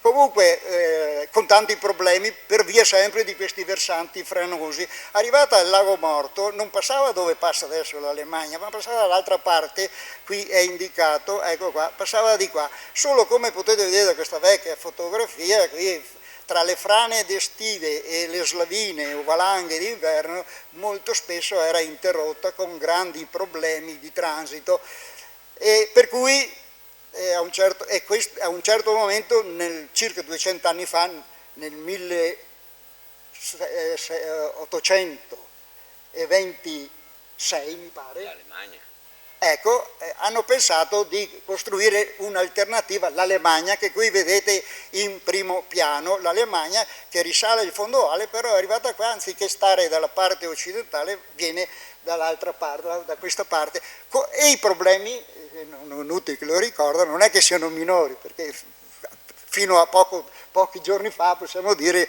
l'Alemagna era interrotta con tutta una serie di questioni, sempre dovute a franamenti del materiale che viene giù e arriva fino alla strada, e quindi era un problema. Chiaramente la costruzione dell'Alemagna dal punto di vista urbanistico ha anche prodotto un passaggio dell'abitato lungo l'Alemagna. Prima era disposto a borghi. Io ho calcolato che tra Porta Cadore e Fadalci ci fossero perlomeno 15 posti pubblici tra bar, osterie, locande e 2 alberghi che poi avevano un nome particolare, uno si chiamava Rinforzo e l'altro, che mi pare che ci sia qui,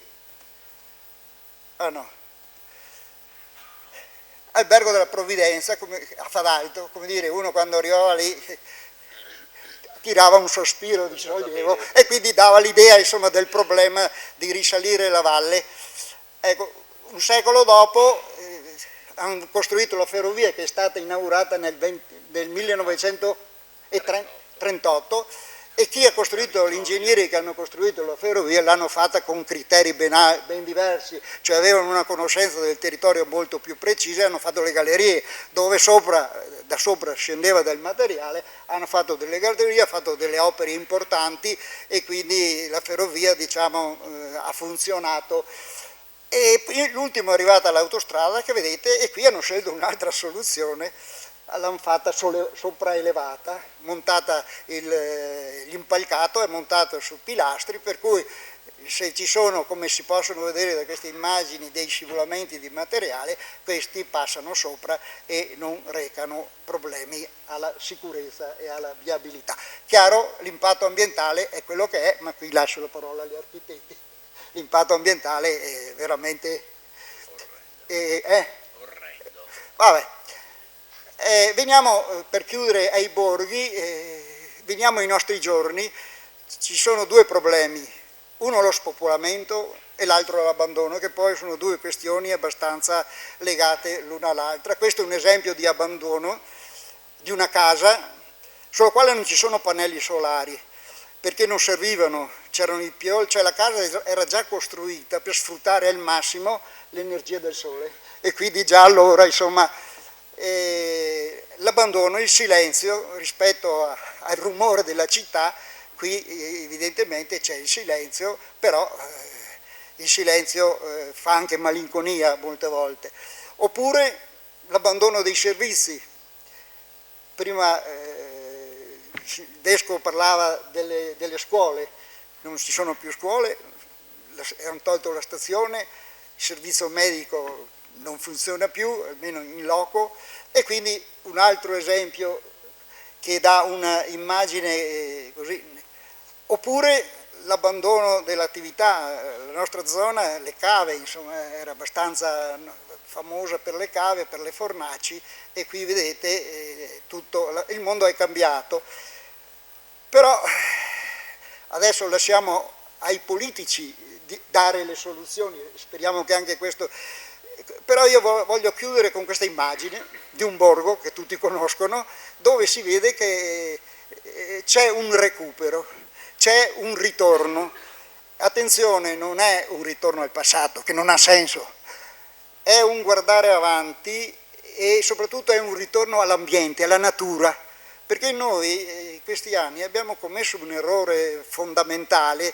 Prima abbiamo inquinato, poi con l'effetto serra lì abbiamo prodotto, questo lo dicono gli scienziati, abbiamo prodotto l'innalzamento della temperatura, e quindi l'innalzamento della temperatura vuol dire ghiacciai che si sciolgono, il livello degli oceani che salgono, i deserti che avanzano, problemi immensi.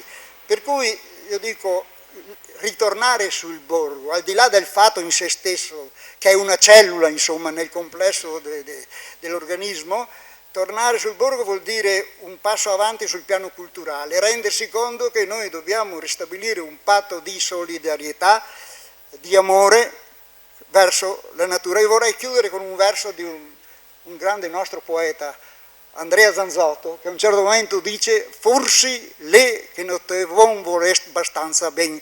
Ecco, io penso che noi alla nostra terra dovremmo tornare a volerli un po' bene, ma non come fatto sentimentale, ma come iniziative operative per invertire questa linea di tendenza che secondo me ha degli aspetti estremamente pericolosi e anche rapidi nel tempo. Grazie.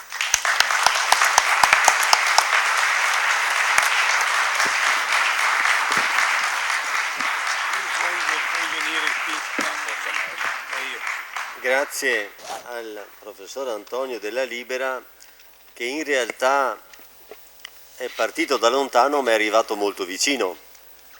Ci ha aiutato a capire in qualche modo l'evoluzione del territorio nei milioni di anni, neanche nei millenni, ma ha posto in correlazione questo percorso con gli insediamenti umani in forma di borghi, mettendo in evidenza anche le ragioni per le quali in certi luoghi si sono formati degli aggregati abitativi. Io mi limito ad aggiungere che c'era di mezzo anche la povertà, perché in certi luoghi si poteva costruire con quel che c'era senza essere proprietari di aree che erano abbandonate, e quindi in qualche modo erano anche luoghi nei quali anche i poveri trovavano un tetto, costruendolo con le loro mani, senza acqua magari, con difficoltà di approvvigionamento idrico, con un piccolo pezzo di terreno meno ripido di altri. E quindi la storia dei borghi è anche la storia di una comunità che faticosamente procede e cerca luoghi e spazi compatibili con la propria condizione. Ma non rubo tempo al prossimo relatore, che è il professor Giovanni Tomasi, storico del Circolo Vittoriese di Ricerche Storiche, il quale prosegue questa linea di evoluzione del pensiero, dell'analisi, parlandoci dell'evoluzione storica dei borghi e toponomastica. Lo ringrazio e gli lascio la parola. Grazie. Se per caso mi dilungo troppo, Buongiorno. Come accennava già il sindaco prima, sui motivi perché ci sono tanti borghi, ve ne parlo un po' più diffusamente io, che è la base del mio intervento di oggi. Lui parlava di 50 borghi a nord di Serravalle, complessivamente il comune ne vanta una settantina, compresi tutti quelli che ci sono a sud. Per spiegare quest'alto numero di borgate, borghi, villaggi, case sparse, bisogna tenere presente tre cose. Primo, la superficie del comune, lo spiegava già il sindaco, con i suoi 83 km quadrati è il più grande della provincia di Treviso, quindi lo spazio c'era e man mano si sono formate vari insediamenti, diciamo, umani. Secondo, l'altimetria, cioè si passa dai meno di 100 metri di San Giacomo di Veglia ai 1763 del Visentin. L'abitabilità parte dal basso, perché è quello più facilmente raggiungibile e quello anche climaticamente più idoneo all'uomo, e poi man mano che la popolazione cresce ci si sposta verso zone che prima non erano abitate. E terzo è la lunga storia di questo territorio, cioè il primo villaggio di cui siamo sicuri che esistesse già è su Monte Altare, è del 1500 a.C., il che vuol dire che sono 3500 anni che la gente abita qui sempre, e quindi c'è stato tutto il tempo di passare a coltivare anche dove in origine non era possibile. Siccome Vittorio Veneto è lungo e stretto, io parto da nord e scendo a sud e faccio solo i villaggi di collina, quindi non mi fermo a parlare di quelli di pianura. Parliamo quindi della Valle Appisina, che è già stata illustrata dal collega Tony della Libera. Allora, la Valle Appisina è il primo documento che abbiamo che riguarda complessivamente la Valle Appisina, è del 1228, ma che è la divisione dei pascoli di tutta la Valle Appisina fra la comunità di Ceneda da una parte e le comunità di Serravalle e di Bigonzo dall'altra. Quindi sono due entità diverse che si dividono a metà questa serie di pascoli che è lunga circa 12 km. Parte dalla Fontana Cadorina, che non si sa dove fosse, ma probabilmente è l'attuale piazza Fontana di Serravalle, e arriva fino a Cimafrodalto. E che vuol dire che fino a quel momento erano indivisi con diciamo, la madre, che è Ceneda. Il documento di divisione del 1228 non è altro che la messa in pratica di un arbitrato precedente che era stato del 1190 a Treviso, e per cui diciamo, tutta la documentazione si riferisce, è stata fatta nel 1228, ma si riferisce a un precedente patto del 1190 che ci dà la rappresentazione di che cosa fosse la Valle Appisina in quel momento. Tutto pascolo e nessun centro abitato. Sono nominati alcuni parecchi toponimi a partire dalla Fontana Cadorina, ma sono tutti toponimi che fanno vedere che di abitanti non ce n'è, perché c'è Fadalto, che lì è documentato come Faedo Alto, quindi Faggeto Alto, e infatti poco più a sud di Fadalto c'è un borgo Faè, cioè Faggeto, anche oggi. Tenete presente che era come in Cansiglio, cioè il grosso della flora di alto fusto erano faggi, questi due lo documentano, ma fais, che vedremo dopo, vuol dire fagensis, dal latino fagensis vuol dire un posto di faggi, e anche qui vicino a Piadera abbiamo Bocca Faè, quindi cioè Faggeto anche quello. Dobbiamo pensare a grandi boschi di faggio come sostanza principale, diciamo. Diciamo, l'altro toponimo che viene nominato in questo documento del 1190 sono 9, che è un plurale, infatti lì si dice fino ad lapidem de novis, cioè fino al pietrone che c'è a 9. Equivale all'italiano novale e vuol dire campi di recente acquisizione, dissodati da poco, nuovi, diciamo. Qui più che pensare a abitato a 9, è probabile che questi pastori che venivano a portare sui pascoli i bestiame, che poi erano tutte pecore, di Ceneda e di Bigonzo, si fermavano 5-6 mesi, perché da maggio arrivavano fino a ottobre, quindi dovevano esserci per forza di cose delle case, chiamiamole case, e vicino alle case, vivendo 5-6 mesi, probabilmente si erano costruiti anche dei campi stabili per coltivare qualcosa. Quindi fino a quel momento non c'è nessun centro abitato. Tutto era proprietà e quindi pascolo di queste due entità che vi ho detto prima, tranne due zone che sappiamo di sicuro che non erano un pascolo collettivo, che erano le due chiese di San Floriano e San Biagio, perché nei documenti si parla sempre di due chiese che dovevano essere molto vicine, che appartenevano alla diocesi di Betlemme. E appartenere alla diocesi di Betlemme vuol dire che erano di una proprietà privata e qualche grande signore ha donato queste chiese alla lontana diocesi di Betlemme. Quindi le prime documentazioni della diocesi sono del 1227, le avrà donate probabilmente alla fine del secolo precedente, perché la diocesi di Betlemme è tardiva come insediamento, è dopo il 1120, prima non esisteva, quindi dopo la prima crociata, diciamo. Qualcuno ha regalato queste chiese, che non erano importanti come chiese perché poco se ne faceva il vescovo di Betlemme di avere due chiese anche qui.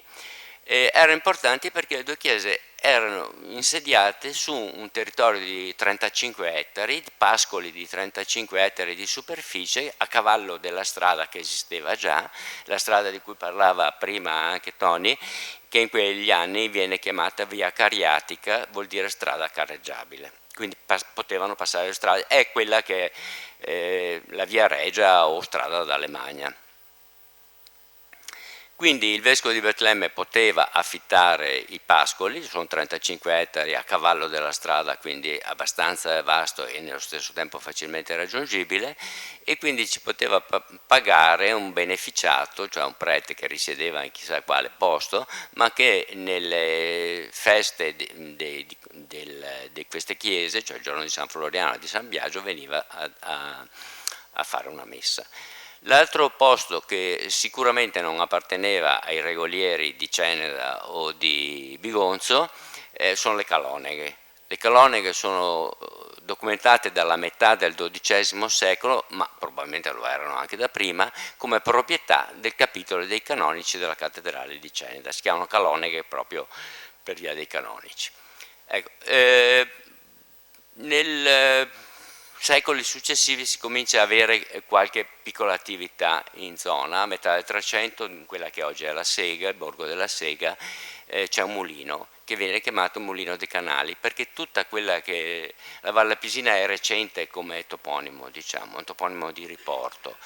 Precedentemente tutta la valle si chiamava Canal, perché tutte le valli che stavano, tutte le valli strette con una strada si chiamavano canal, per cui abbiamo, questo è il canale di Santa Croce, poi abbiamo il canale di San Boldo, il canale di Quero, eccetera. E quindi abbiamo l'attività molitoria al Borgo La Sega. E poco sopra tutti quelli che sono i laghetti, che sono chiamati sul catasto laghi Saletti, c'erano le peschiere, ne sono documentate 3 nella seconda metà del 400, quindi erano delle superfici di acqua e terra che venivano utilizzate per pescare, e quindi erano di proprietà, diciamo. E più sopra, a partire dalla seconda metà del 400, cominciamo a vedere un po' di abitazioni, nel senso che abbiamo notizia di una osteria a Fadalto Basso.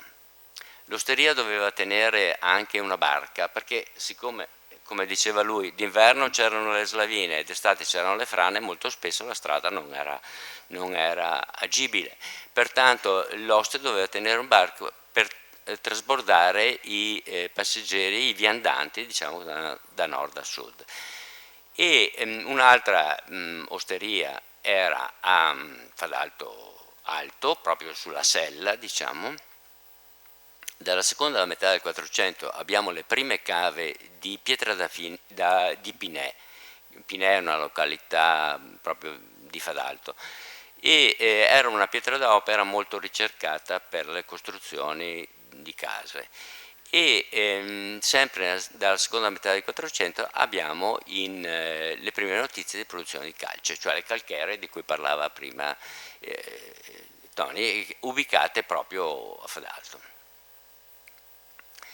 E abbiamo una notizia del 1533 per Caloneghe. In quel momento a Caloneghe c'erano 2 case di cui una distrutta, quindi questo stiamo parlando, il numero di abitanti era veramente ridotto.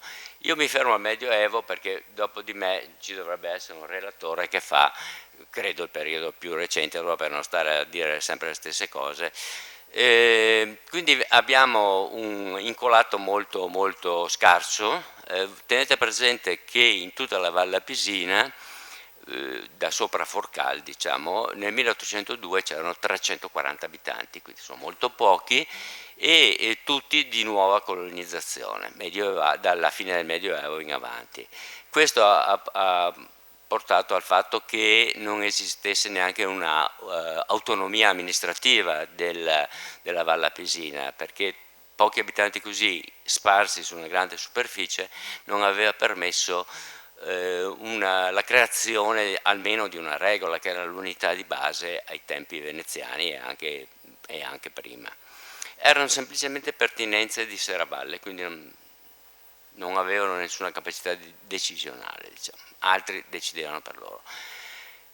Per farvi un esempio, i 340 abitanti del 1802 erano diventati 1760 al censimento del 1921, quindi erano quintuplicati in poco più di un secolo, e vi fa capire quindi l'importanza che ha avuto la strada dall'Alemagna, che è stata il vettore commerciale massimo, che ha dato veramente un grande impulso a tutta la valle. E questa è la Valle Pisina. Adesso scendo un momentino, Marennes, Longhere e Forcal, tutti e 3 questi paesi hanno documentazioni di persone nel primo 200.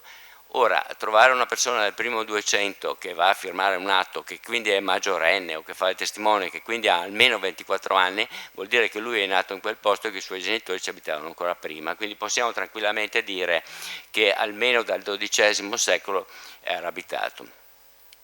Per quanto riguarda Longhere, poi in particolare, lì ci sono 3-4 toponimi prediali, cioè ci sono nomi di luogo che riportano il nome del proprietario in età romana o tardo antica, perché sono stati produttivi questi tipi di toponimi fino all'VIII-IX secolo. Comunque prima del 1000 c'erano dei proprietari, sono rimasti, e sono le località tutte di Longhere, di Litriga, Salzan, Forgnano e Forziano. Sono tutti onomastici romani che testimoniano la presenza di proprietari a quell'epoca. Sempre al primissimo 200 possiamo parlare già di abitanti anche a Vizza, perché c'è un documento del 1228, non quello che ho citato prima ma un altro, che dice che parla di Longhere e dei vici, cioè i villaggi che ci sono sopra Longhere, e quindi probabilmente anche Vizza. Vizza vuol dire semplicemente terreno bandito, che di solito poi erano boschi, e quindi è tardivo anche questo, perché vuol dire sono andati a insediarsi in un posto dove prima c'era un bosco. Longhere vuol dire semplicemente appezzamenti agricoli lunghi, perché si mettevano probabilmente in parallelo con quella che era la strada. Forcal secondo me è una biforcazione da Forca, perché lì da una parte si andava verso il Fadalto e andando a sinistra si andava per Longhere e per Revine. Per quanto riguarda dal punto di vista, diciamo, religioso, facevano parte originariamente tutti della Pieve di Bigonzo, se non che poi con gli interventi caminesi sulla chiesa di Santa Giustina, dove c'era un cappellano delle monache, si è creato un dissidio che è stato sanato nel 1338, per cui al cappellano di Santa Giustina spettava la cura d'anime per 1 miglio sulla strada per Belluno, quindi poco sopra Forcal, e per 1 miglio sulla strada per Revina, e quindi comprendeva anche Longhere. Il miglio, cioè 1,8 km circa, finisce in un posto che è al confine fra il comune di Revine e di Vittorio Veneto, che ancora adesso chiamano il Vallon delle Baseleghe, cioè il vallone delle chiese, perché lì finiva la chiesa di Santa Giustina per gli atti, diciamo, gli accordi del 1338, e Revine continuava a rimanere sotto la pieve di Bigonzo. La parrocchia lì è 250 anni dopo. Scendiamo un momentino ancora e arriviamo a Icon, che è un piccolissimo borgo.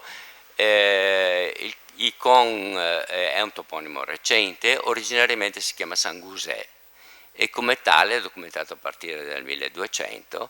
E San Gusè vuol dire semplicemente Sambuchetto, cioè sarà un bosco di sambuchi, quindi non era abitato. I primi abitanti cominciano a essere nominati nel 400 e con la fine del 500, cioè verso 1580, sono nominati i primi sonego detti con.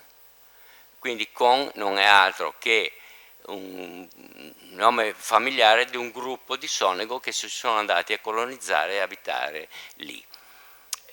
Probabilmente è semplicemente il diminutivo di Iacon, che è il dialettale per Giacomo, quindi con un Giacomo sonego. Quindi. Anche questo quindi è una località abitata da poco, e tenete presente che nessuna di queste, né Con e neanche nessuno dei villaggi della Valle Apesina ha chiese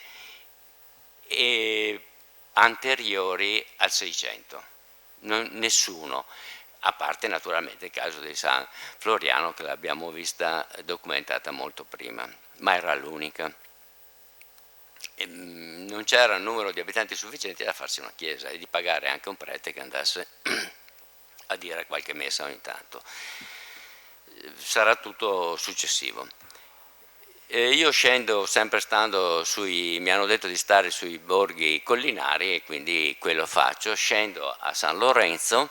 San Lorenzo è documentato anche questo già dal primo 200, poi è una conca molto felice, c'è un toponimo prediale romano anche lì che è Cagnan a San Lorenzo, Cagnan che fra l'altro è il nome di luogo di San Lorenzo che ha dato origine alla famiglia Cagnani, che tanto è stato importante per Ceneda. Doveva essere un onomastico, cioè un nome piuttosto diffuso in epoca romana, perché ce ne abbiamo un altro Cagnan anche a Revine, e poi il più famoso di tutti è l'affluente, il confluente del Sile, dove il Sile a Cagnan si accompagna di dantesca memoria, cioè è un ramo di un torrente piuttosto grosso che si unisce al Sile proprio a Treviso, quindi doveva essere un nome di persona abbastanza diffuso, Canius. E per quanto riguarda San Lorenzo c'era già una chiesa, quindi c'era un insediamento anche lì, e è un agiotoponimo, cioè è dal punto di vista scientifico, cioè è un toponimo derivato dal nome del santo titolare della chiesa, e ce ne sono parecchi casi, e questi finiscono per obliterare completamente il nome originale, però per pura fortuna abbiamo delle documentazioni della metà del 200 che ci parlano della chiesa di San Lorenzo de Pecol, e quindi il toponimo originale per San Lorenzo è Pecol, si chiamava così prima che fosse sovrastato da San Lorenzo. Pecol è il latino pediculus, vuol dire piccolo piede, e in pratica voleva dire piccoli appezzamenti piccoli di superficie, e spesso anche in zone montuose, che si taglia abbastanza bene con quello che è San Lorenzo anche al giorno d'oggi. Devo dire, come dicevo per la Valle Lapesina, che non aveva nessuna autonomia, non ce l'avevano neanche Longhere e Forcal, perché appartenevano tutti, Longhere, Forcal, Olarigo Rindola e Bigonzo appartenevano alla pieve di Bigonzo. Sembra strano perché in mezzo c'è Serravalle, però dovete pensare che Serravalle è più recente, Serravalle è della metà del XII secolo, e una cittadina che cresce intorno al castello e che diventa poi importantissima, però originariamente il territorio di Serravalle era territorio di Bigonzo, anche quella, che quindi si vede piuttosto frammentato. Per quanto riguarda invece San Lorenzo e anche le altre poste di Genova, non erano una regola, cioè non avevano quel minimo di autonomia amministrativa che potevano avere, erano semplicemente dei borghi di Ceneda, per cui i regolieri di San Lorenzo confluivano con i regolieri di Ceneda in quello che riguarda le grandi, diciamo, adunate per decidere qualcosa, per parlare di problemi che riguardavano Ceneda. Ne abbiamo alcune documentazioni della seconda metà del 400 dove ci sono gli abitanti di Ceneda, che sono la stragrande maggioranza, qualcuno da San Lorenzo, pochissimi da San Giacomo di Veglia o da Cozzuolo o Carpesica. Quindi contavano poco, diciamo, perché non avevano appunto nessuna autonomia in niente. Dipendevano dai consigli di Serravalle, quelli della zona serravallese, di Ceneda, quella della zona di Ceneda, quindi capite che era non solo non avevano autonomia amministrativa, ma anche dipendevano con tutta una serie di non tasse, ma di lavori, chiamiamoli così, forzati, obbligatori, nel senso, per esempio, la pulizia dell'alveo del Meschio a Serravalle era tutta fatta dai distrettuali, cioè da quelli che venivano dalla campagna, dalle regole fuori. Non avevano nessuna possibilità di parlare in consiglio, perché il consiglio era solo dei nobili, chiamiamoli così, piccola nobiltà cittadina, e in più avevano anche dei doveri, non so, trasportare alcuni quantitativi di carri di legna ogni anno. Quindi, diciamo, bassissima rappresentanza per quello che riguarda, che è sempre stato un problema. Oggi perché non sono più abitate, quindi non si fanno sentire, e ai tempi perché erano... Grazie.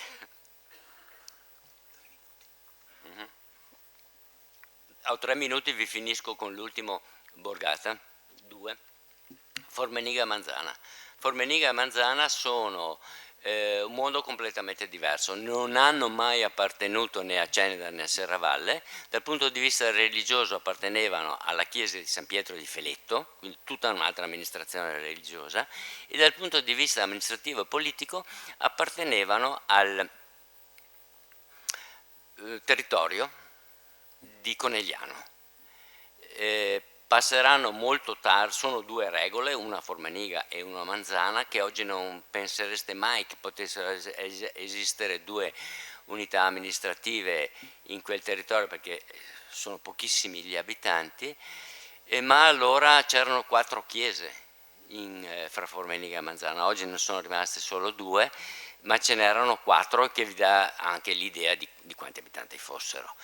Il passaggio, diciamo, a Serravalle, perché Formeniga e Manzana saranno sempre podesteria di Serravalle, avviene tardi, probabilmente nel 400, e diciamo così, la fusione con quello che sarà il comune è ancora più tarda, perché fino al 1845 facevano parte del comune di San Giacomo di Veglia, che è un comune che nel 1845 ha scelto di fondersi con Ceneda. Quindi Formeniga e Manzana, la storia, diciamo, con Vittorio Veneto è molto tardiva, perché praticamente siamo alla metà dell'Ottocento.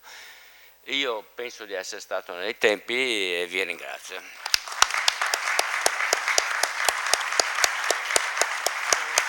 grazie anche per parlare. Confesso che ho imparato tante cose, l'unica cosa in più che aggiungo di mio è che ci sono i conalti e i combassi.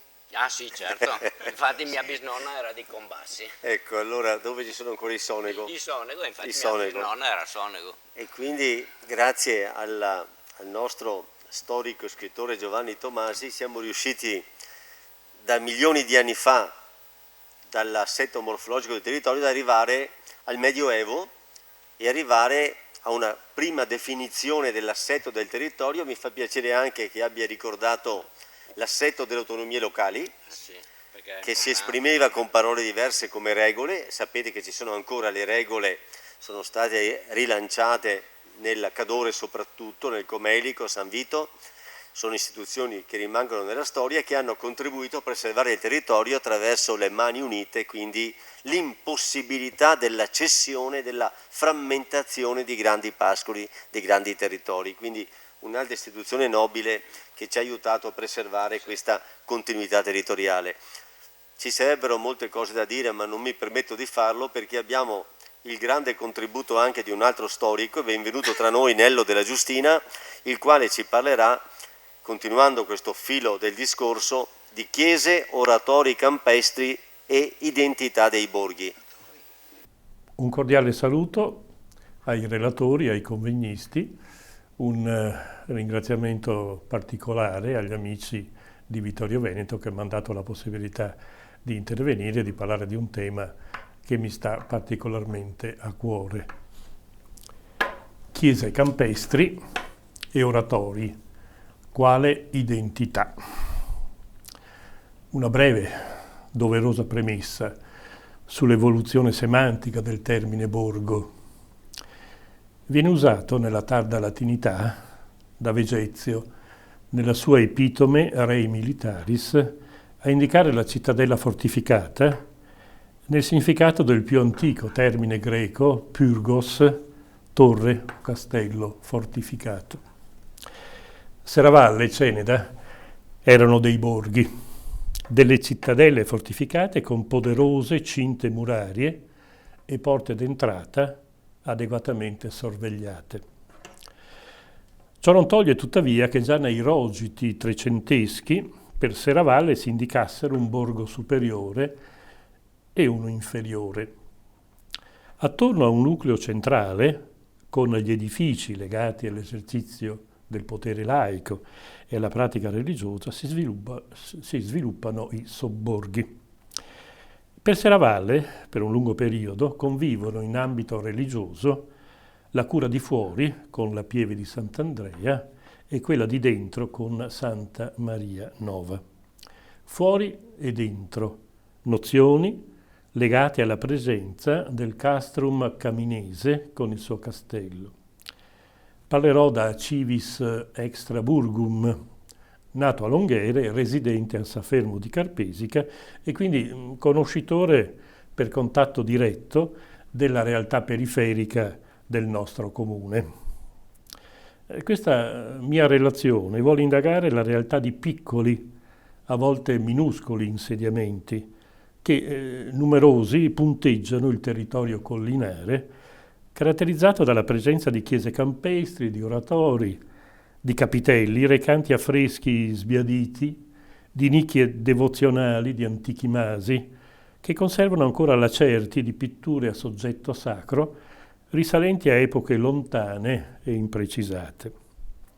In alcuni casi questi masi erano proprietà di antiche scuole o confraternite, aventi fini tra il religioso e l'assistenziale caritativo. Basti pensare alla scuola di Santa Maria del Mesco o a quella dei Battudi di Serravalle. Le famiglie nobili e più abbienti di Serravalle e di Ceneda possedevano pressoché tutte proprietà agricole più o meno estese, con case dominicali per la villeggiatura estiva. A volte si trattava di semplici casini di caccia con la relativa utia o uccellanda. Per i nobili di Serravalle lo sbocco era verso nord con Longhere, il canale e il Fadalto. Il toponimo Valla Pisina sembra più recente. Verso est con Cappella, Anzano, San Martino di Colle, Campion, Pinidello. Per Ceneda e la contea vescovile le attuali frazioni a sud, San Giacomo, Cozzuolo, Carpesica. Restano i catastici o inventari di alcune di queste scuole, risalenti solitamente a metà Settecento, generalmente acquarellati, frutto del lavoro dei pubblici periti, catastici che sono utilissimi per ricostruire la realtà agricola dell'epoca con le relative proprietà. Sono andati invece in gran parte perduti i catastici commissionati dalle grandi famiglie, eccezione fatta per la famiglia Piazzoni di Serravalle.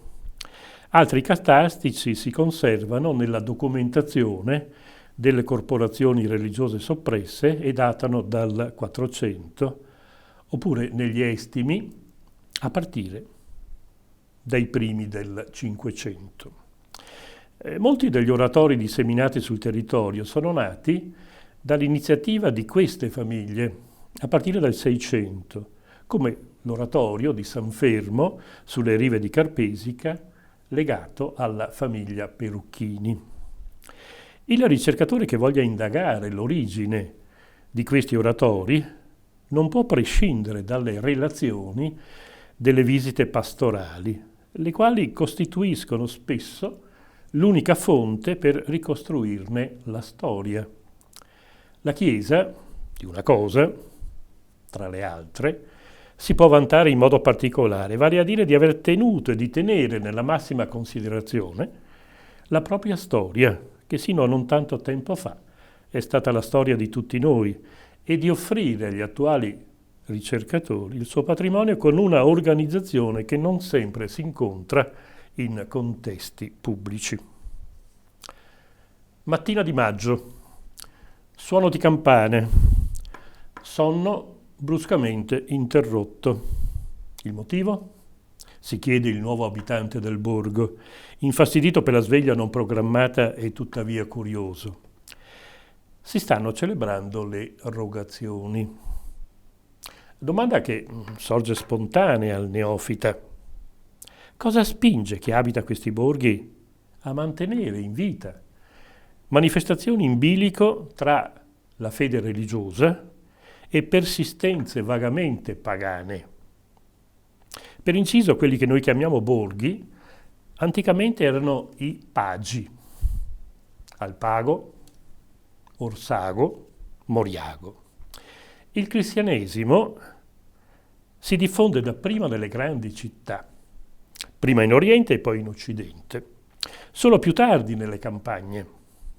Da qui paganus, a indicare l'abitante del pagus, refrattario a cambiare repentinamente le proprie tradizioni religiose. Nell'antica Roma, i fratres arvales erano sacerdoti che avevano il compito di presiedere le cerimonie tese a chiedere la protezione divina sui raccolti. La cerimonia degli Ambarvalia, l'andare attorno in processione, equivaleva a delimitare lo spazio così sacralizzato, allo scopo di renderlo immune da calamità atmosferiche. L'idea dello spazio sacro era ben presente nella sensibilità religiosa degli antichi. Dalla radice del verbo temnein abbiamo l'antico temenos dei poemi omerici, il templum dei romani. Un sinonimo è fanum, da cui è detto profano chi sta davanti al tempio ed è escluso dallo spazio sacro. Si tratta di conoscenze che, sospettiamo, poco o nulla interessano ai residenti, nei quali prevale l'aspetto devozionale. Cerchiamo di dare una risposta al quesito che ci siamo posti. Quale identità costituiscono per la gente del borgo le chiese campestri, gli oratori, i capitelli e le tradizioni legate a questi? La risposta non può essere una e univoca, in quanto in questi ultimi decenni molte cose sono cambiate. È cambiata la composizione sociale, si sono trasformate le attività economiche, la formazione culturale è cambiata, esiste una maggiore mobilità. La sensibilità religiosa si è venuta via via perdendo, soprattutto nelle giovani generazioni. Il piccolo borgo antico, esistente, sempre identico fino agli anni 50 del secolo scorso, per essere autosufficiente doveva poter contare su alcune figure chiave, funzionali a una realtà fortemente omogenea. Una, fra tante, il fabbro. attrezzi da lavoro, utensili per la casa, ferri per gli zoccoli dei cavalli o bestie da soma o da lavoro. Non esistono più i fabbri, restano i nomi, come sono quasi del tutto scomparse le officine fabbrili lungo il corso del Mischio. Un altro esempio, la levatrice, autorizzata a battezzare in articulo mortis. Si nasceva in casa ancora negli anni 50 del secolo scorso. A fulgure et tempestate, a peste, fame, bello, libera nos domine. Liberaci, o Signore, dai fulmini, tempestate. L'uso del termine è della tarda latinità, tempestas nel latino classico non significa necessariamente cattivo tempo, qua è chiaramente proteggici dalle grandinate, dalla peste, non c'è più, la fame incombe sempre, la guerra, bellum, è presente. Corre il dubbio che il fedele, non tutti, nutra qualche perplessità sull'efficacia dell'invocazione, soprattutto se vede le viti danneggiate da una recente grandinata. Le erogazioni precedono la festa dell'Ascensione, che si colloca in un periodo favorevole a stravaganze atmosferiche. Si continua tuttavia a celebrare la ricorrenza per tradizione. Non bisogna perdere la tradizione, cosa legittima, a volte necessaria, a meno che non si cada nel folklore. Questi oratori, abbiamo già detto, nascono per iniziative di solito private, soprattutto opera di famiglie nobili cittadine. L'oratorio era privato, però a uso pubblico come prescritto dal Concilio di Trento. Ora c'è penuria di sacerdoti, motivo per cui non si celebra più in molte chiese, o si limitano le aperture in occasione della festa del Santo. All'epoca, tra 6 e 700, non esistevano problemi di questo genere, data la numerosa presenza di religiosi all'interno delle famiglie proprietarie. Molto spesso a questi oratori erano legati benefici ecclesiastici, le prebende che costituivano introiti irrinunciabili, in assenza dell'8 per 1000. Fenomeno della secolarizzazione, graduale perdita del sacro. La sagra vince sul sacro. La civiltà contadina, laddove non è del tutto scomparsa, conosce gli ultimi fuochi di un crepuscolo forse irreversibile. A lungo andare questi fenomeni porteranno alla perdita del legame o identità religiosa con gli edifici sacri periferici, per cui questi, una volta scomparsa la generazione che ora si dedica a essi, sopravviveranno solo grazie alla munificenza di enti economici interessati alla promozione turistica del territorio attraverso percorsi guidati, storico-paesaggistici, che, pur utili sul piano economico, poco hanno a che fare con il sacro. Le chiese campestri, le più antiche, hanno una storia e un valore artistico talmente alti da coinvolgere l'ufficio dell'arte sacra, della diocesi, oppure la soprintendenza che veglia sul loro stato di salute. Mi viene in mente la chiesa della Mattarella, Cappella, che è l'identità più forte di quel comune, oppure la chiesa di San Giorgio di Manzana nel nostro comune, che mi risulta sia in fase di recupero. Una domanda: che ne sarà degli altri, quelli più piccoli, collocati in realtà abitative disperse? Ecco, alcuni esempi tratti dalla realtà che meglio conosco. Non mi si accusi di campanilismo, parlo di quello che so, ovviamente. Piazza di Longhere, molti di voi saranno entrati nella chiesa, pochi forse si sono soffermati a leggere il testo della lapide che sta proprio sopra l'ingresso. È in latino. Ecco, un suggerimento che darei: perché non tradurre, visto che il latino ormai è patrimonio di pochissime persone, non tradurre in italiano e mettere una targhetta sotto in modo tale che la gente possa capire, no? il senso di quella lapide. Tranquilli, la traduco immediatamente. Alla Beata Vergine di Loreto, ai santi Pietro e Paolo e Spiridione, questo tempio sacro, in sostituzione di quello antico che stava presso il torrente è il Suora, ora distrutto, fu costruito dalle fondamenta. Anno 1854, fu ornato grazie al contributo degli abitanti del Vicus. Il testo latino dice Vicani, un po' come il Pagani che abbiamo trovato prima. La lapide fu apposta il 3 luglio del 1926.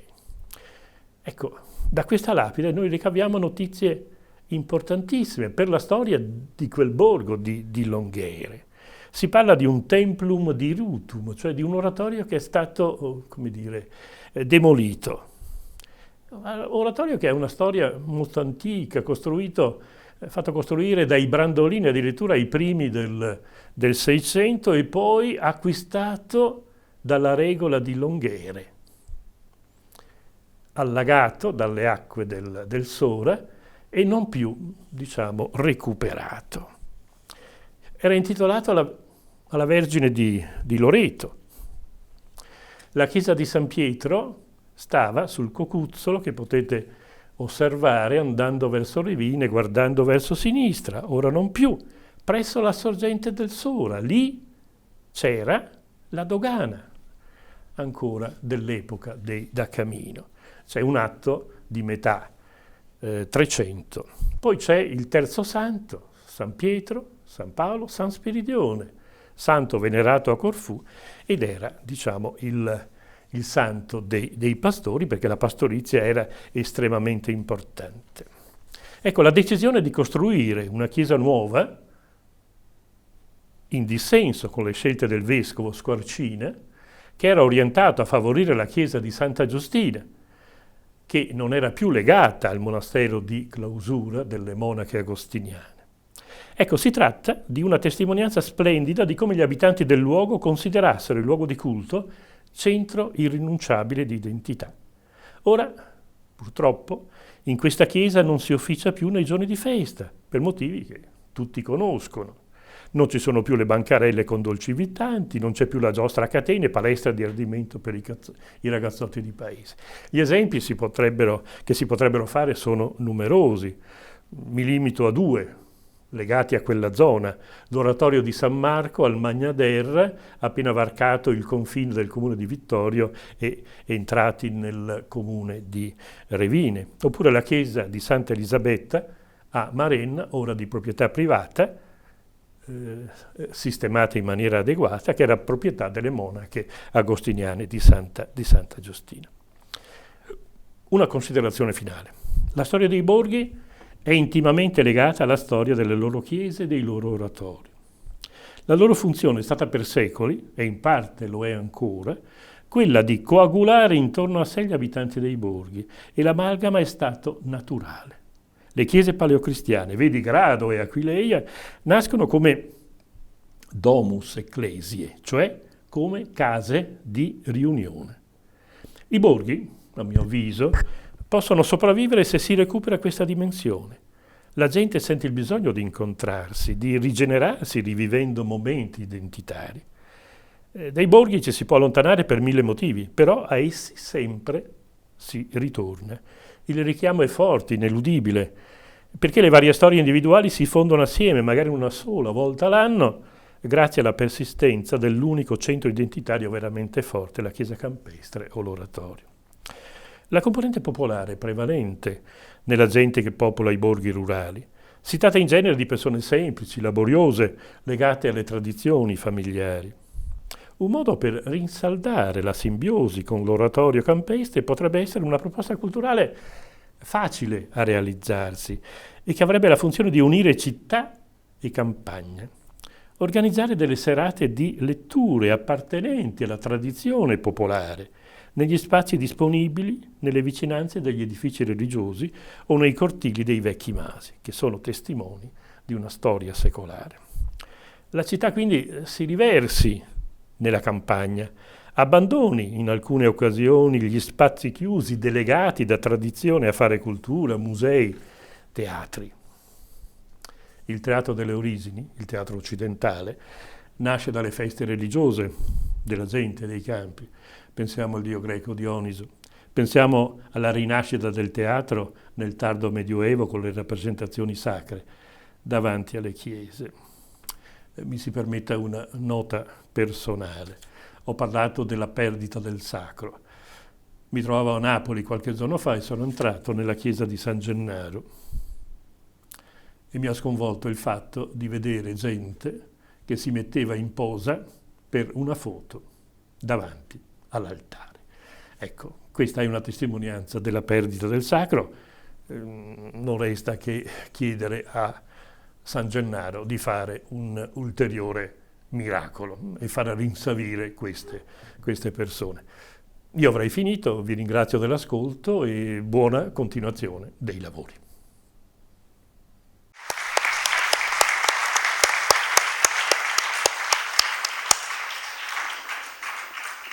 Siamo molto grati al professor Nello della Giustina, non solo perché è stato puntualissimo nel rispetto dei tempi, il che è sempre un segno di rispetto verso tutti noi, ma anche perché ha densificato, per così dire, la nostra analisi, nel senso che cominciamo a ispessire la ricostruzione passando dal dato fisico, geologico, storico, al dato identitario. Ci ha aiutato a comprendere come la storia dei borghi non è solo la storia di un fenomeno di insediamento, ma è anche la storia di un processo identitario di comunità locali, di piccole comunità allo stato, direi, nascente. E nel ringraziarlo ancora per il suo contributo, adesso sono sicuro che questa dimensione identitaria non potrà che essere ulteriormente esplicata dall'intervento dell'architetto Guardian Grando Franco Posocco, che tra i tanti meriti che ha, lo ricordo per chi non lo sapesse, ha anche quello di essere stato il direttore generale dell'urbanistica in tutta la regione Veneto, dove ha lasciato un segno indelebile. Ancora oggi è ricordato con affetto e ammirazione perché ha contribuito con la sua competenza e professionalità e passione civile, ha contribuito a impostare un governo del territorio regionale nel quale sono ancora presenti i suoi valori e i suoi saldi principi, oltre al rigore di metodo. Ha scritto vari preziosi contributi su questi temi e oggi ci parlerà della evoluzione urbanistica dei borghi collinari vittoriesi. So che ha fatto un sacrificio per essere qui con noi, ha avuto un periodo non felice, ma con la nostra vicinanza e il nostro applauso sarà più felice quello che verrà.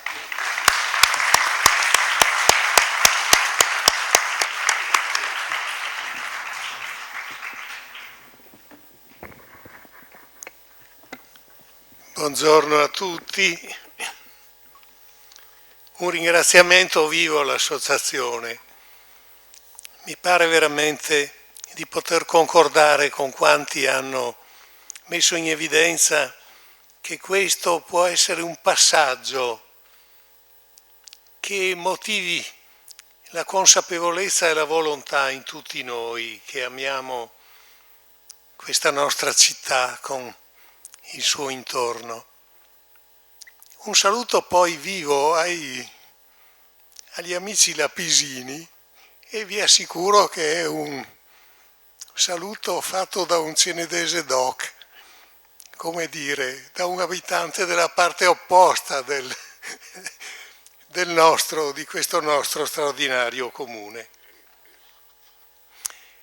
Venendo su a Vittorio, che mi ero fatto degli appunti, ma mi ero immaginato di atterrare arrivando con un aeroplano o se volete, date le mode attuali, da un drone che arriva e vede il territorio. Ecco, quello che vorrei invitarvi a fare per un momento è di coniugare la conoscenza scientifica e quella storica con quella visuale, perché noi vediamo con gli occhi, apprezziamo con gli occhi, quindi c'è una visione figurativa dell'ambiente. Allora, arrivando giù, planando, questo grande territorio che chiamano l'Angulus Italiae, sarebbe il nord-est, è un grande angolo del nostro paese, chiamato anche Triveneto, che è in modo molto sintetico, dal punto di vista della sua immagine, vista dal satellite, vista dall'alto, formato da un grande sistema urbano verso occidente, con città molto importanti, Trento, Verona, Padova, Mestre attualmente anche. Città di una dimensione che non è ancora quella metropolitana, perché invece questo territorio di nord-est non ha una metropoli come la Lombardia a Milano o la Campania a Napoli, Roma naturalmente ed altre, perché la metropoli c'era, era Venezia, ma è scaduta, se non nel suo grande prestigio, certamente nel suo ruolo, nella sua funzione. Se da un lato abbiamo questo sistema delle città capitali che avevo prima indicato, dall'altra parte nel Friuli ne abbiamo un altro di molto importante. Udine è la capitale del Friuli, ma Trieste era addirittura una dei fondamenti dell'impero, Orizia, eccetera. Ecco, tra questi due sistemi urbani c'è in mezzo una terra che ha caratteri diversi, più o meno tra il Piave e il Tagliamento, una terra di mezzo dove la struttura urbana sembra frantumarsi in piccole entità. Pensiamo che qui c'è Oderzo, Motta, San Donà, Portogruaro, San Vito, Feltre e anche Ceneda e Serravalle, Conegliano, quindi piccole città di una dimensione assolutamente minore, ma sempre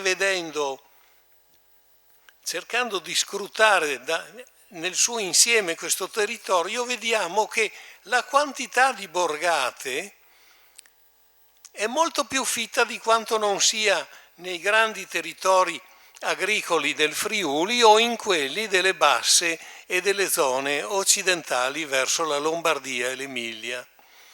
Quindi questo territorio di mezzo va interpretato, visto e capito nella sua struttura, perché questo è elemento indispensabile per poter operare delle scelte che, a partire dai fondamenti storico-scientifici e identitari, anche come giustamente è stato detto prima in due stupende relazioni del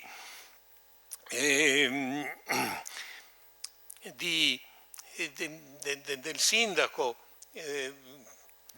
della Libera e di Giovanni Tomasi, che ho trovato assolutamente rigorose nell'individuare questi aspetti.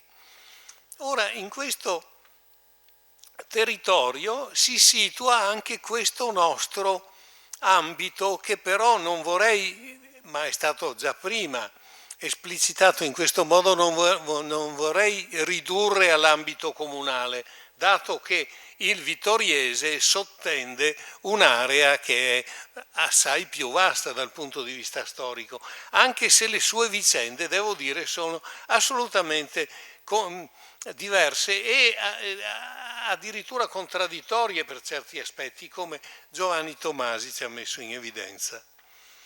Guardando ora più da vicino il vittoriese, si può osservare che questi piccoli aggregati, chiamiamo borghi, colmelli, contrade, i nomi sono tanti che si usano, curtes, eccetera, murati e non murati. Pensate che uno piccolissimo come Porto Buffolè è una città murata, ed è incredibile che lo sia, data la dimensione attuale che è insignificante. Ora, questi piccoli aggregati, secondo, da un punto di vista della forma, per come viene percepita anche dal punto di vista ottico, insisto su questo termine, sono di solito organici all'assetto geografico, ce l'ha detto Toni Della Libera, cioè idrografico, orografico, eccetera, eccetera. Vi sono innanzitutto i sistemi di valle. Provate a pensare, andate con il vostro occhio mentale. La vallata dei laghi, dalla Val Mareno alla Val Pisina, alla Valla Pisina, genera un lungo allineamento posto alle appendici delle prealpi, cioè del Visentin, del Cesena, eccetera, che ha di fronte una montagna boscata e pressoché disabitata. Cison, Mura, Gai, Tovena, Lago, ne cito solo alcuni. Revine, Longhere, Forcal, Savassa, San Floriano, Nove Fadalto. È un allineamento proprio perfettamente percepibile. Basta andare in cima alla montagna di San Lorenzo e oppure facendo il sentiero che va su in cima al Pizzocco si percepisce perfettamente. Se questo costituisce un sistema orizzontale, da est ad ovest, a sud di Serravalle si può rilevare un allineamento parimenti di pendice che da Sonego, Fregona, Osigo, eccetera, si sviluppa elencando Montaner, Val, Rugolo, visibile molto da lontano. Io per esempio se vengo di notte verso Vittorio, lungo l'autostrada, dal ponte sul Piave comincio già a vedere le lucette di questo allineamento orizzontale che è posto all'inizio della montagna, che è il Pizzocchi invece in questo caso e non è già il Visentin. Da questi nuclei allineati dipendono dei filamenti minori come quelli costituiti da Vizza, Fais, Maren, sono stati citati diverse volte perché sono significativi, o ad agglomerati di passo posti in quelle cesure che indicava Della Giustina, Nogarolo, Tarzo, eccetera. Più complessa invece, e insisto su questa complessità e differenza, appare la situazione sul lato a occidente del torrente Cervada, della Cervada, dove gli insediamenti sembrano costituire invece dei filamenti di crinale, anziché di versante come sono i precedenti, o anche di pendice. È complicata l'orografia di questa zona, estremamente complessa. A determinare il loro assetto molto elegante appare a mio avviso l'allineamento posto a corona dell'arco morenico che prima è stato citato da Toni Della Libera. Da Cappella Maggiore, addirittura partirei da Anzano magari, da Cappella Maggiore a San Martino Colle Umberto fino a Scomigo, dove però si congiunge con la dorsale collinare, ecco la complessità figurativa, che va da Cozzuolo a Carpesica, Marco Ra, Ogliano, fino ai borghi coneglianesi dei Gai, eccetera. Queste linee di crinale sono assolutamente diverse dalla struttura precedente. Insisto su questa forte differenza tra la morfologia dell'ambiente serravallese, che è fatta da una geometria assolutamente prevalente della montagna e della valle, delle valli AU che diceva prima, che prima sono state descritte, rispetto invece a questo groviglio di vallecole che caratterizza la zona a occidente rispetto alla Ciorvada, cioè tutta la collina, diciamo, cenedese. A Vittorio poi invece c'è la linea degli insediamenti paleo-industriali lungo il fiume Meschio, un'origine assolutamente idrografica, dalle sorgenti fino a San Giacomo, accompagnata però da una terza linea di borghi di pendice, da Sant'Andrea, Costa, Anzano, Santa Polonia, per arrivare alla Mattarella citata, l'insigne bellissima Mattarella di Mescolino. Quindi abbiamo una specie di corone, di allineamenti, di piccoli sistemi. Le antiche centuriazioni romane, state appena citate, ma sono importantissime, sapete che arrivano e muoiono, arrivano da Opitergium, ecco, dalla zona opitergina, grazie, amico avvocato. Queste muoiono proprio, grazie mille. Senectus, come diceva qualcuno. Le antiche centuriazioni arrivano al piene delle colline e li muoiono e delimitano anche questi allineamenti che sembrano quasi immergersi dentro.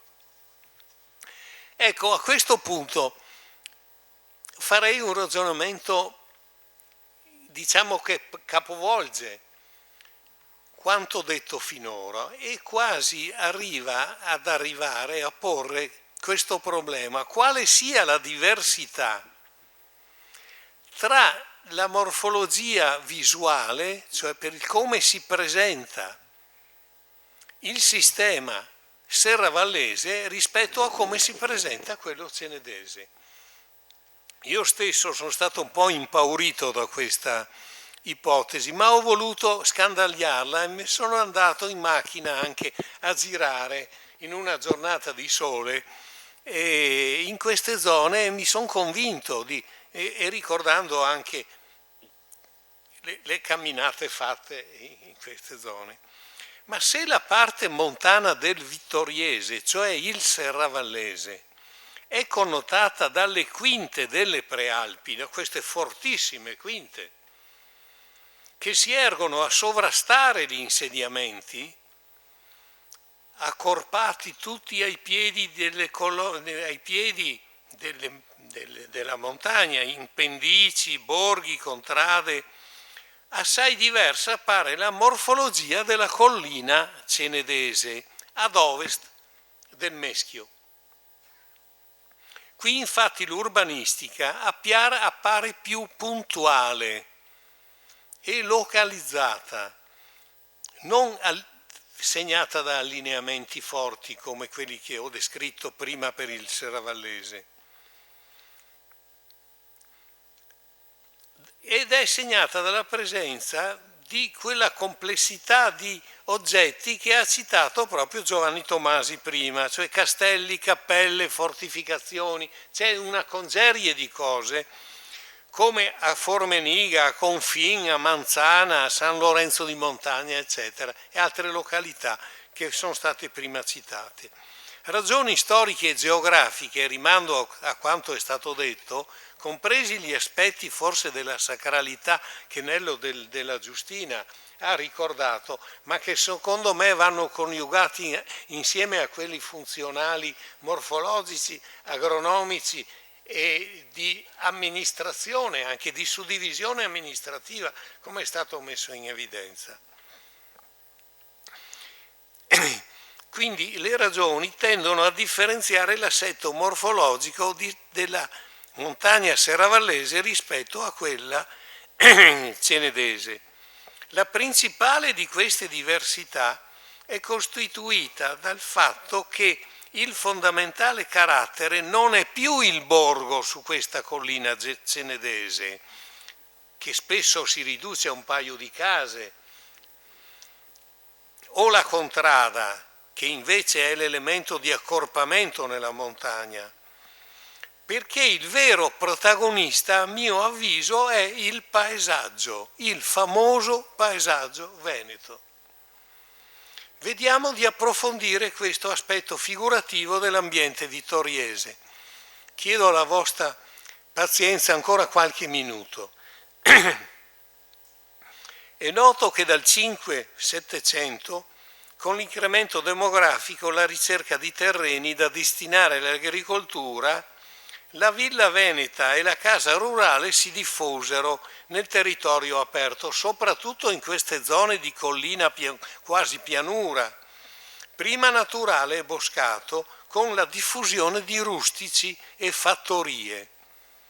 Il termine paesaggio, attenzione, si trova per la prima volta, a quanto sembra, in una lettera che Tiziano Vecellio, niente meno, invia nel 1552 a Filippo d'Asburgo, quando parla di un quadro perduto che stava dipingendo per il re di Spagna. Quindi abbiamo un riferimento illustre di uno dei creatori del paesaggio figurativo. È in quel momento che nasce il paesaggio del Cenedese, per appoderamento, a cui partecipò anche Tiziano Vecellio, che aveva una figlia sposata a Serravalle e una campagna a Castello di Roganzuolo, nell'ambito di una politica della Serenissima che interessava proprio profondamente questi luoghi. Si era disinteressata della montagna da un punto di salvo che per il pascolo e il legnatico, gli interessava dal punto di vista agronomico invece la collina e ovviamente la parte piana. Le illustrazioni figurative, cioè i quadri che vanno da Giorgione a Cima da Conegliano, pensate a Cima da Conegliano, una mostra di qualche anno fa mostrava tutte le colline del retrostante Conegliano con i loro castelli, le loro pianteggioni. Da Paris Bordon a Jacopo Tintoretto, che forse è quello che conclude questa stagione figurativa. Nasce così nell'immaginario collettivo il paesaggio tipico del contado veneto, dove le morbide pendici sono il risultato di un continuo modellamento che viene operato nei secoli e continua ancora, operato dagli agricoltori, dai contadini, per ridurre la pendenza, piantare le vigne, limitare la boscaglia, addolcire la natura. Lentamente si forma il paesaggio tipico della collina vittoriese coneglianese, del quartier del Piave, del Felettano, ormai celebrata per il fine disegno degli appezzamenti coltivati. Pensate a certe anche immagini fotografiche attuali di Rolle, di quelle zone Arfanta, di quei posti meravigliosi. Tiziano aveva questa campagna a Castello di Roganzuolo, probabilmente l'ha ritratta in un paio di quadri, uno famoso è al Prado, e ritrae l'imperatore Carlo V addirittura in una battaglia. In questi paesaggi veneti cinquecenteschi di cui siamo figli ancora, noi vediamo ancora con quegli occhi lì, che sono gli occhi del rimpianto spesso, della pittura rinascimentale. Ma il paesaggio veneto, e concludo, non è solo un topos enologico e gastronomico, se volete geologico e storico, è fonte di ispirazione di musicisti. Ne cito solo uno, Antonio Vivaldi con le 4 stagioni, di letterati, da Marcantonio Flaminio, in latino scriveva, ad Andrea Zanzotto che scriveva invece in italiano, addirittura in Petel, in dialetto nostro. Il vittoriese è infatti un territorio dei molti paesaggi e delle molte forme figurative che digradano dalla montagna con la sua geometria alla collina con la sua organicità e da questa alla pianura fino al fiume, alle risorgive, al bagnato, alle zone umide. Questo è il tesoro che l'UNESCO ha riconosciuto. L'ha riconosciuto a partire da Tiziano e da Tintoretto, non dal Prosecco. Ha riconosciuto e che ci ha consegnato per custodirlo e mantenerlo in vita. Un tesoro per la conoscenza e la contemplazione. Grazie.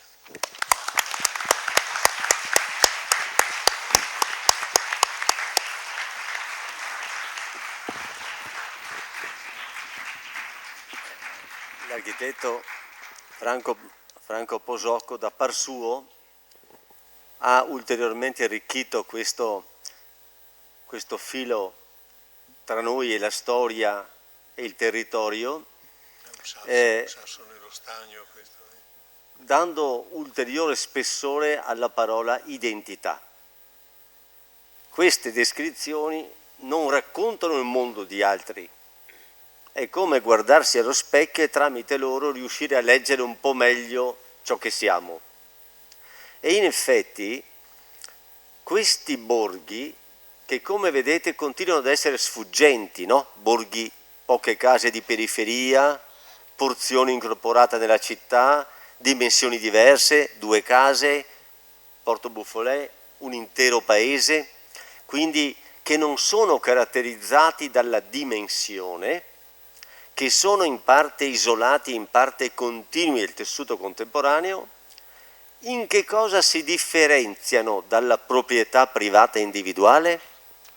Sono la radice di una comunità, sono identitari della comunità territoriale, erano luoghi di una vita condivisa, in forme diverse, ma ciò che rimane è il segno di una piccola comunità con la sua storia diversa da realtà a realtà, spesso ad alto rischio, dispersa, e quindi dopo il momento di questa preziosa analisi arriva, come sempre nella vita, il momento delle scelte e della responsabilità.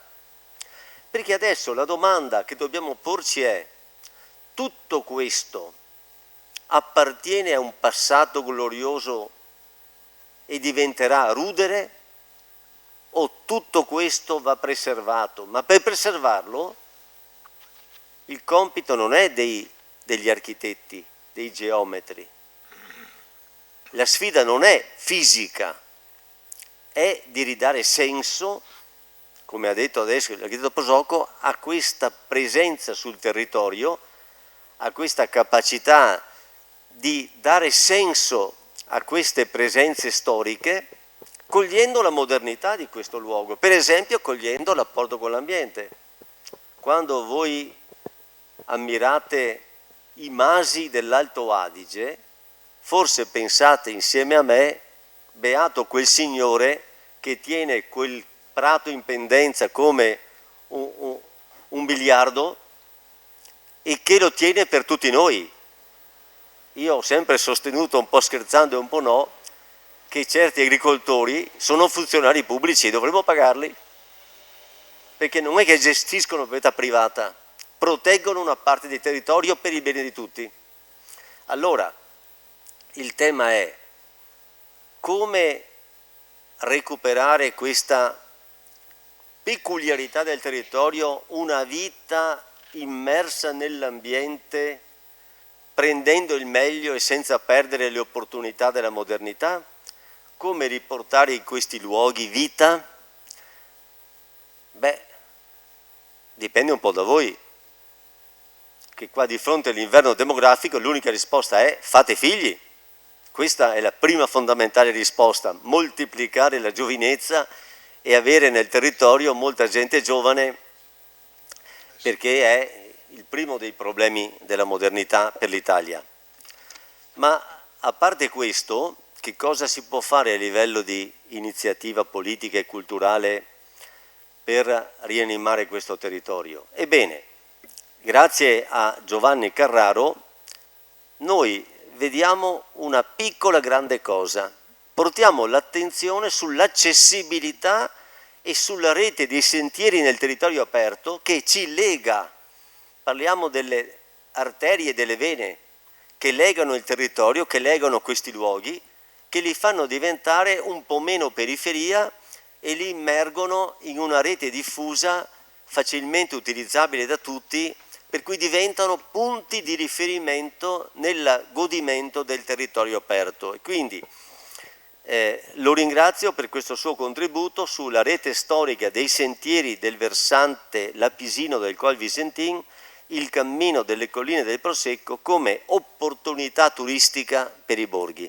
Grazie, a lei la parola.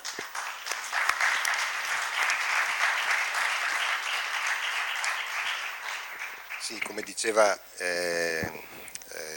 l'avvocato, l'argomento dei sentieri non è soltanto prettamente rivolto a un puro escursionismo, a una pura attività atletica. Qui in questo caso, come è il tema del convegno, c'è molto legato a quello che è la rivalutazione di questi borghi, perché ovviamente parlando anche di cenni storici che ho sentito oggi, all'epoca si andava a piedi, ovviamente non c'era né l'elicottero né l'aereo né altri mezzi di trasporto evoluti, al massimo si andava a dorso di mulo o a cavallo. Quindi tutta la rete di sentieri che andiamo adesso a toccare rappresentavano e rappresentano tuttora un'opportunità notevole di collegamento tra queste borgate anche per farle rivalutare. Io non nascondo che tutti questi argomenti che ho sentito oggi li ho vissuti pian pianino anche grazie a dei mostri sacri come abbiamo qui, che mi hanno sempre dato un grande apporto, e mi riferisco al geologo Antonio Della Libera e anche al dottor Tomasi, che sostanzialmente mi hanno arricchito di sapere, ma è stato un argomento nato dopo. Io prima sono andato a camminare e poi ho scoperto tutte queste bellezze. Vado velocissimo perché io oggi ho una responsabilità notevole, sono l'ultimo scoglio prima di mandarvi a tavola, quindi o mi benedite o mi maledite. I temi sono due, vedete appunto dal titolo, la rete storica dei sentieri del versante lapisino del Col Visentin e il cammino delle colline del Prosecco. Oggi vi porterò appunto dei cenni relativi a questa novità che vi anticipo sarà inaugurato tra poco, probabilmente l'8 di luglio, ed è un argomento che sembra di no, ma tocca proprio il tema di oggi. Perché? Perché in una variante andremo a visitare dei borghi che sono stati citati oggi. Sono due temi che normalmente io racconto in 2 ore, un'ora ciascuna, quindi mi ha detto il conduttore che devo stare entro 20 minuti, quindi farò il record assoluto oggi. Allora andiamo a vedere da satellite quello che è la Val Lapisina, l'abbiamo raccontata prima a livello geologico e a livello storico, vedete in cascata i laghi, il lago di Santa Croce, il lago Morto, il lago di Rastello e il lago di San Floriano. Qui abbiamo ben visibile la situazione orografica, diciamo, di questa valle di origine glaciale che è stata raccontata prima dal dottor Della Libera. Se andiamo a sovrapporre molto velocemente quello che è la rete dei sentieri, vedete che è una ragnatela impressionante. Io ho raccontato questo territorio con un libro addirittura, perché la mia storia nasce, diciamo, nel raccontare l'intera Prealpi, ma a un certo punto c'è stato un signore che è laggiù, si chiama Bozzolo, Maurizio Bozzolo, che mi ha detto no, non ti ha finito il tuo lavoro, devi continuarlo, e siamo andati insieme a vedere cos'era questo versante molto ripido che guarda la Val Lapisina. Per tirare le somme sono 59 sentieri e dovete sapere che sono tanti, veramente tanti, tant'è che io in questo momento sto girando il Monte Grappa. La Val Brenta, che è molto più lunga di questa, ne conta neanche un decimo o un ventesimo, diciamo, di questo patrimonio paesaggistico, culturale e anche atletico, se vogliamo. 59 sentieri. Sono dei sentieri storici, ce n'è di tutti i tipi, perché andiamo a vedere brevemente quali sono i nomi, anche nomi stranissimi. In questi, magari io vedo qui in sala tanta gente di queste località e quindi li conoscete perfettamente, ma se noi ci focalizziamo ad esempio al Tragol de Rova, Giovanni Tomasi ci insegna che è del 1200 quel sentiero, sono antichissimi, erano le autostrade di questi borghi. Io lancio un appello, recentemente e sono andato a rivedere questi sentieri dopo parecchio tempo. Purtroppo i volontari che vanno col decespugliatore sono sempre meno. Bozzolo adesso ha in mente i nipotini e ci sono altri che stanno invecchiando, altri ancora se ne sono andati. Io vedo qualcuno dell'amministrazione comunale, mi raccomando non perdiamo di vista questo patrimonio perché è importantissimo. Se perdiamo il sentiero non si arriva più in certe località, si perdono anche i toponimi e le mappe poi non servono più.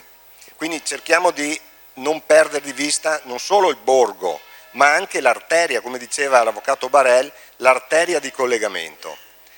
Io ho raccolto tutte queste informazioni grazie a un altro patrimonio, che non è un patrimonio immobiliare o di tipo ambientale, è un patrimonio umano. E qui vi porto soltanto qualche esempio di persone che mi hanno aiutato. Sono questi quelli che ci hanno tramandato la tradizione. Qui vediamo addirittura un testimone di un tema che è stato toccato prima, le calchere, no? Si parlava del biancone, che c'è il pinè, ci sono gli anzini, i sassoi, la località dei sassoi, no? Che già il toponimo cita quanto importante è il sasso.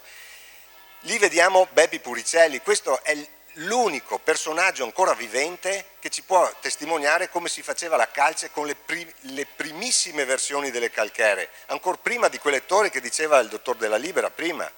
Ma poi ce ne sono tanti altri. Lì vediamo una signora in basso a sinistra che purtroppo se n'è andata. Io l'ho intervistata quando aveva 100 anni, la Segat, poi c'è la Sassiarova, insomma tutti i personaggi che hanno fatto la storia delle mie camminate e soprattutto ci hanno permesso di portare su carta, non solo grazie anche agli storici, ma anche grazie alle loro testimonianze, certe citazioni. Domani io inaugurerò insieme all'amministrazione comunale, insieme all'Unione Montana, una casera che viene riaperta nel Col Visentin. Era un ammasso di ruderi fino al 2010, poi è stato comprato dalla comunità montana e successivamente passata di mano all'Unione che la dà in comodato d'uso a dei privati che si danno da fare. Adesso arriverà una coppia di giovanissimi e questo è anche un argomento importantissimo perché non ci sono solo vecchi in questi borgati, c'è gente giovane che vuole emergere, che vuole fare. Domani molto volentieri abbandono altri impegni e vado lassù ad aprire le porte di quella casera e oltretutto grazie a questi anziani sono riuscito anche a ricostruire l'albero genealogico di quella casera, non ve lo anticipo altrimenti spoiler un articolo che uscirà lunedì sul Gazzettino. Bene, qui abbiamo concluso molto velocemente quello che è il tema della rete sentieristica del Col Visentin, ma ci sarebbe da parlare, come ripeto, più di un'ora, avremo modo in altra occasione. Volevo soltanto portarvi qualche cenno rispetto a un altro elemento molto importante che è quello relativo al patrimonio dell'umanità UNESCO. Io oggi sono portavoce dell'associazione, riporto i saluti della Presidente Montedoro, del site manager Giuliano Vantaggi. Io sono responsabile della sentieristica del territorio del Prosecco, così chiamato, anche se giustamente è stato detto bene, territorio dell'umanità non è legato al Prosecco e poi lo vedremo perché. L'UNESCO intanto, non vado nei dettagli, ma dobbiamo sapere che è un ente che è strettamente legato all'ONU ed è nato nell'immediato dopoguerra per portare pace, per portare tradizione, per salvaguardare la scienza e la cultura. Sono state create delle liste che si dedicano a beni materiali e immateriali. I materiali sono quelli che noi vediamo con gli occhi, può essere Venezia, possono essere le piramidi d'Egitto, le cascate del Niagara, ci sono quelli immateriali che possono essere delle tradizioni, l'arte del pupo siciliano, oppure l'abilità di cantare in sardo, anche la parte atletica per arrampicare sulle nostre montagne, quindi l'alpinismo, o anche dei giochi di strada, il Tocatì a Verona è stato recentemente nominato patrimonio dell'UNESCO. Per quel che riguarda le colline del Prosecco c'è un criterio particolare che è il paesaggio culturale. Qui ha vinto la mano dell'uomo, anche se in realtà ci sono componenti molto importanti di tipo paesaggistico che il dottor Della Libera potrebbe raccontarci in maniera molto dettagliata, ma noi faremo soltanto in maniera molto sintetica. Andiamo a vedere qual è questo territorio. Il territorio si compone di 3 aree, quindi la commitment, la buffer e la core zone, sono 29 comuni. Noi dobbiamo soffermarci per quel che riguarda il patrimonio dell'umanità soltanto nella parte centrale, che è quella scura, quel verde scuro di 12 comuni, che è chiamato core zone, un po' il cuore, la parte diciamo preponderante. Quali sono stati gli elementi per cui la Commissione ha deciso di dichiarare patrimonio dell'umanità le colline? Sono sostanzialmente 3, 2 di tipo legati diciamo al prosecco, se vogliamo, quindi l'alternanza tra il vigneto e il bosco, che è chiamato paesaggio a mosaico, lo vediamo qui, questi pendii dove abbiamo la presenza del vigneto e poi abbiamo la salvaguardia del bosco, e questo per fortuna l'UNESCO ha dato dei limiti, noi non possiamo più toccare questo equilibrio, è molto importante, è molto significativo per il bene di queste zone, di questi territori molto delicati. Tra l'altro c'è un suo collega geologo che dice sono dei giganti con i piedi d'argilla, perché sono franosi, hanno presenza di grandi quantità di argille oltre che di marne ed arenarie, e quindi tendono sostanzialmente a franare. L'altro elemento, che è il secondo, che ha concorso appunto nella nomina di patrimonio dell'umanità, sono i ciglioni. I ciglioni sono sostanzialmente dei terrazzamenti. Chi avrà visto la Val Brenta sa che hanno girato anche dei documentari, il nostro amato Taffarel, sa che ci sono i terrazzamenti. I terrazzamenti, che poi li vediamo anche a Fais, servono per vincere la pendenza. Qui sono stati creati dalla mano dell'uomo ancora nel 1600, senza l'utilizzo di manufatti, senza l'utilizzo di calcestruzzi o di altri materiali invasivi, solo dalla terra. E questi sono un elemento molto importante per il paesaggio. Ciglioni, ricordiamocelo. Terzo elemento, è il più importante, sono le striature delle cosiddette colline a corda che vediamo qui, a corde, come le corde di una chitarra. Ecco, qui a fianco ho il maestro che mi suggerisce giustamente, mi raccomando se faccio gli errori tirarmi le orecchie, lo vedete da questa immagine che è stata presa dal Monte Barbaria e si vedono appunto questo parallelismo di uniformità che vediamo. Ecco, questo hogback, detto all'inglese, è un unicum a livello mondiale. In realtà ne troviamo anche in altre parti del globo, in Iran, negli Stati Uniti, in Colorado, in New Mexico, ma qui abbiamo la componente vegetazionale che rende unico a livello mondiale questo territorio. Qui vediamo un dettaglio del perché si sono create queste colline. Il dottor Della Libera vi avrà raccontato che qui c'era un mare più o meno profondo, c'è stata la compressione della zolla africana contro quella europea, corrugamento, sollevamento ed erosione. L'erosione che ha permesso di lasciare penzolante queste striature, queste dita a 70 gradi di pendenza, e lo vedete nella parte centrale, contornato da azzurro, quello è il core zone. Vedete che appunto l'alternanza di argille, arenarie e marne, come una sorta di tiramisù, è ruotato rimanendo sospeso a quella pendenza. Tornando all'immagine di prima, vedete che si sono formate questa meraviglia della natura. Il mandato che ho ricevuto dall'associazione dell'UNESCO è stato quello di delineare una rete di sentieri in questi 29 comuni. Sono nati 40 itinerari che vengono raccontati in un libro di cui vi parlerò tra poco, nel sito web dell'associazione UNESCO, e anche con 2 mappe tabacco che vengono presentate tra poco e create per l'occasione. Un totale di 405 chilometri di sentieri con una serie di elementi che vanno a toccare tutti questi temi che avete sentito prima. Sentivo prima parlare di questi borghi sopra la collina morenica dell'antico ghiacciaio. Bene, con questi sentieri voi andate a vedere proprio quelle località, così come andremo a vedere le località note di questo territorio, lasciando stare la dorsale maggiore delle Prealpi perché quella non c'entra con il territorio UNESCO, ma dove siamo noi adesso, Ceneda e Serravalle, hanno la loro descrizione escursionistica. Non mi soffermo su questo, ma vado soltanto a darvi qualche cenno sul cammino delle colline del Prosecco. Mi hanno chiesto: Carraro, per favore uniscimi una serie di questi itinerari che hai fatto e creami un unico filo conduttore che mi vada ad esplorare tutta la core zone. Per me è stato molto semplice, perché sostanzialmente ho collegato storici sentieri, il 1016, il 1017, il Sentiero delle Vedette, il 1043, il 1051, che da Vidor conduce qui fino a Vittorio Veneto. È nato quindi un filo d'Arianna, lo vedete in rosso in questa immagine.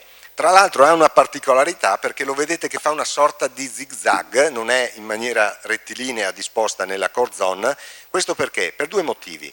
Perché nella zona del Molinetto della Croda sostanzialmente non potevamo passare, perché c'è molto terreno franoso ed argilloso, e questo il geologo lo sa benissimo. Quindi abbiamo dovuto deviare verso il corso del Soligo a nord fino a Follina, per poi riprendere verso est il cammino. Con questo sistema, con questo meccanismo, andiamo a visitare due aree geologiche, quindi andiamo dalle colline più giovani che sono a sud. Vi ricordo che quella più giovane in assoluto è il Montello, ma qui siamo un po' fuori. Diciamo, partiamo da quelle appena sopra, che sono circa 8-9 milioni di anni di età, per arrivare ai 20-22 milioni di anni di età nella zona delle Fratte, nella zona del Monte Baldo che abbiamo qui vicino, che è erroneamente chiamato così perché il dottor Tomasi mi tira le orecchie ogni volta, non si chiamava così, si chiamava Pedof, e ancora adesso gli anziani del luogo lo citano così. Sono errori di trascrizione topografica che devono essere corretti. Ecco, qui vediamo nel dettaglio lo stesso cammino con dei numeri. Perché questo? Perché è stato diviso in 4 giornate, sono 51 chilometri di sviluppo, 2265 metri di dislivello, e quindi questa altimetria, che è molto considerevole, impone la divisione in 4 giornate. Ci sono 4 valori, vado molto veloce perché il tempo incalza.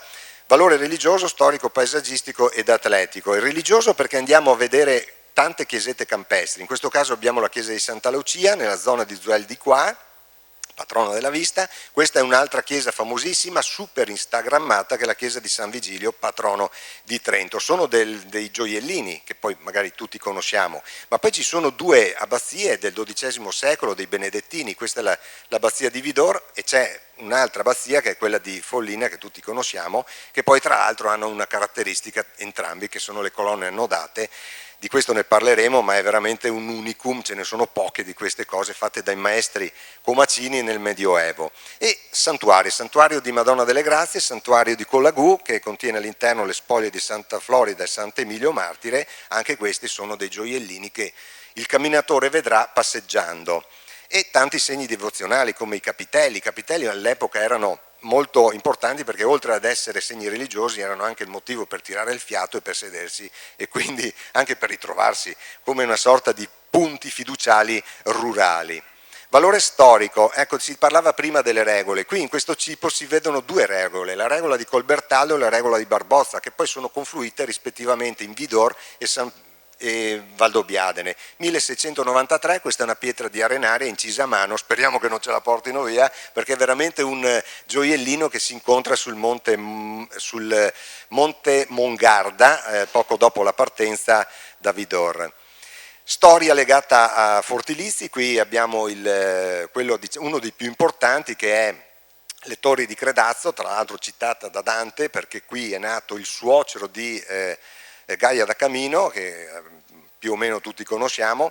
Però andando indietro con la storia c'è anche la linea dei Castellieri, ci sono stati i Longobardi con le Fare, quindi c'è Farra di Soligo, e poi le grandi famiglie, quindi da Camino abbiamo avuto i Brandolini, la stessa famiglia dei Collalto, per poi arrivare a tempi più moderni, quando questi fortilizi non servivano più e quindi sono diventati dei ruderi. Per fortuna qualcuno li ha rimessi a posto, e quindi, come le Torri di Credazzo, resistono. Borghi, tantissimi, il camminatore vedrà dall'alto Arfanta, dove c'è questa magnifica chiesa che è molto antica, all'interno c'è anche una pala di Francesco da Milano, così come mentre arriviamo verso la fine, scendendo dal Monte Baldo, o Pedof, come vi dicevo prima, passiamo vicino ai Monconi, delle torri della città fortificata di Serravalle, che sapete tutti che era la roccaforte di questa famiglia da Camino, che ha rotto le scatole per oltre 2 secoli, e comunque ha portato, diciamo, il nome dei Serravalle in tutta l'Europa, direi, perché ha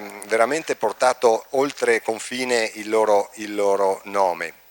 e la piazza Flaminio che conosciamo tutti, e anche un altro argomento legato alla Grande Guerra. Quando il camminatore da Vidor va verso Vittorio Veneto, idealmente ripercorre quanto hanno fatto le nostre truppe nell'ottobre-novembre del 1918 con la battaglia finale di Vittorio Veneto. Qui vediamo gli Arditi che sono stati i primi a passare il Piave nella zona di Moriago.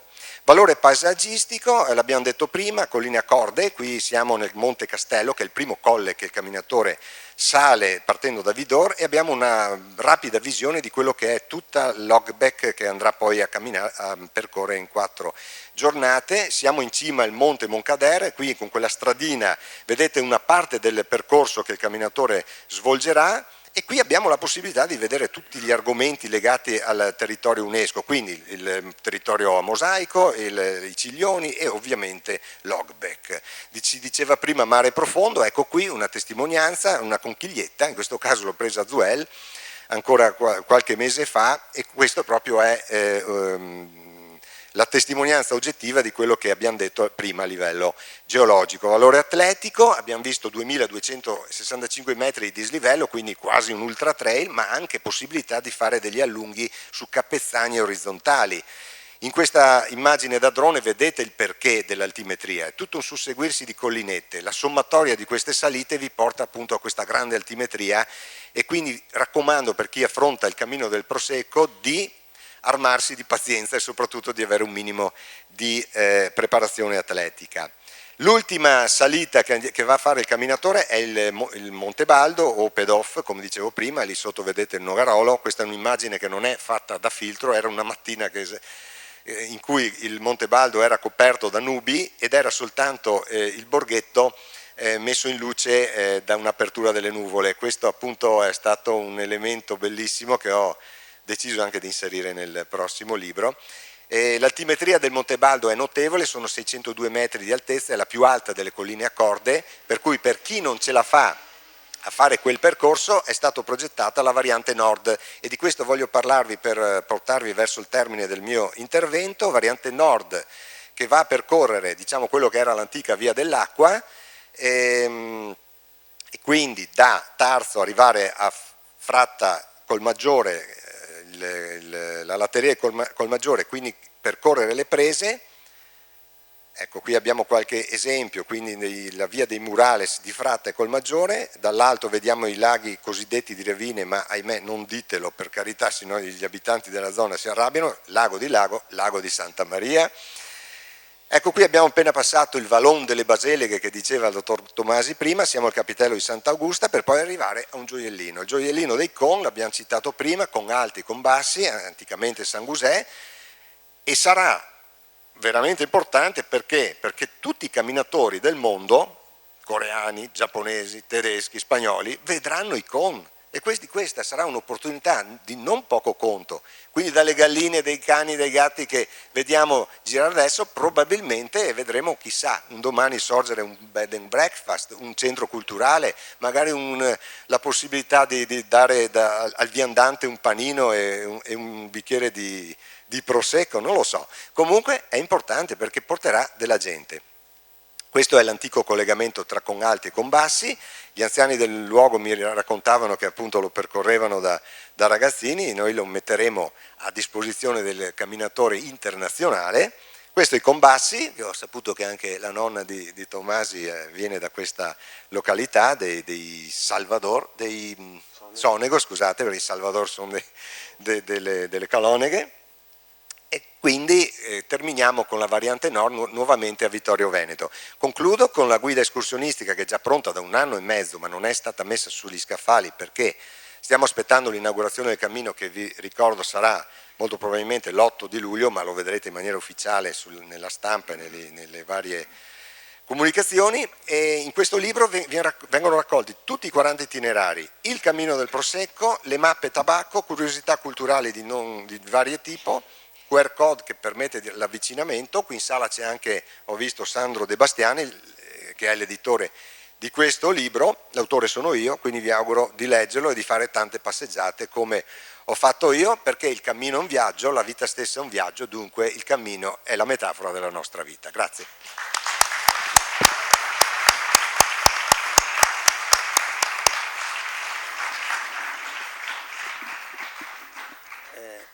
ringrazio molto Giovanni Carraro per quello che ha detto e per quello che fa, perché io sono uno fra i tanti suoi estimatori e quindi credo che questo suo percorso sia aprire la strada a tante altre persone, quindi idealmente con lui camminiamo in tanti sulle sue orme e ci aiuta in quello che ho imparato da un mio maestro e ho memorizzato.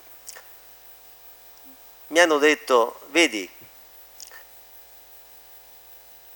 c'è nella vita chi guarda, c'è chi vede e c'è chi capisce.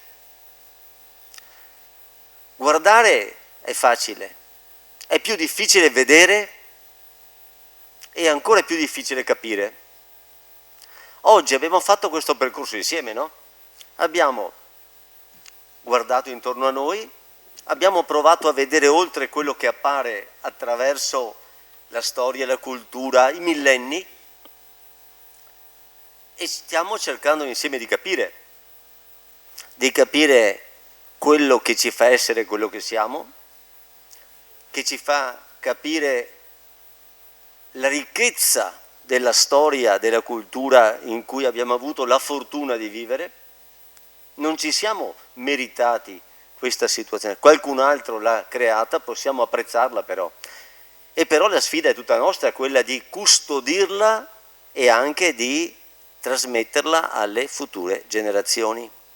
Quindi questo lavoro che è corale, che è condiviso, è un fenomeno sociale, non è di pochi iniziati.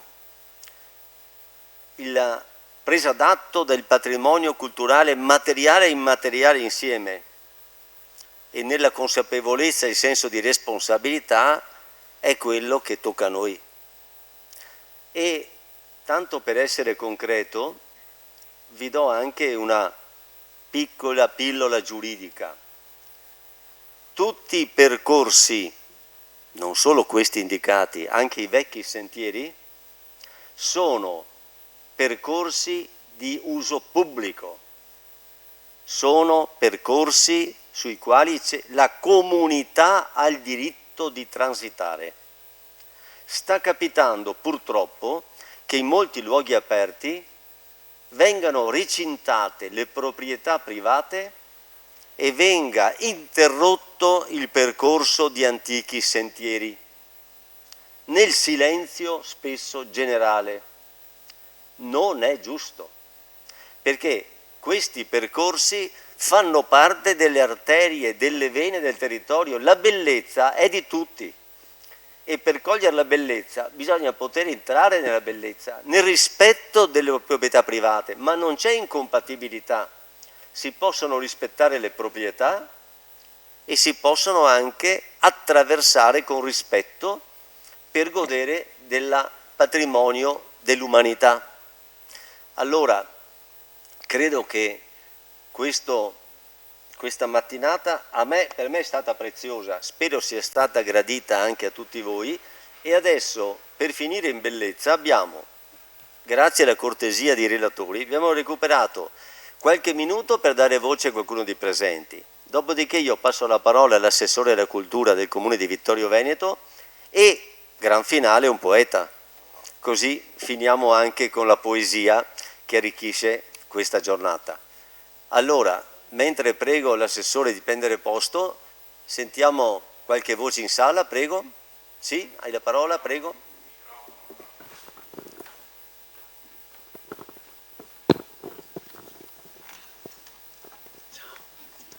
Buongiorno, ma è meraviglioso tutto quello che avete parlato. Mi scusi il nome per piacere, così Salese Callo, grazie. Vittorio Veneto. È meraviglioso di quello che avete parlato di borghi, perché ho vissuto anch'io qualche finestra nel borgo e so com'è la vita, che a volte vado con i nipoti, mi siedo sulla fontana del paese e loro mi chiedono qualcosa, io gli spiego che è precisamente il borgo Simoi di Nove. E anche i sentieri, che nella nostra zona è molto favorevole, passeggiate, sentieri e tutto. Ma mi chiedo, dare vivibilità a tutto questo è compatibile a volte con la presenza del nostro territorio di grossi carnivori, possono creare un problema.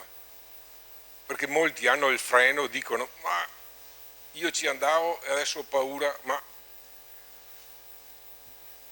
tutto qua.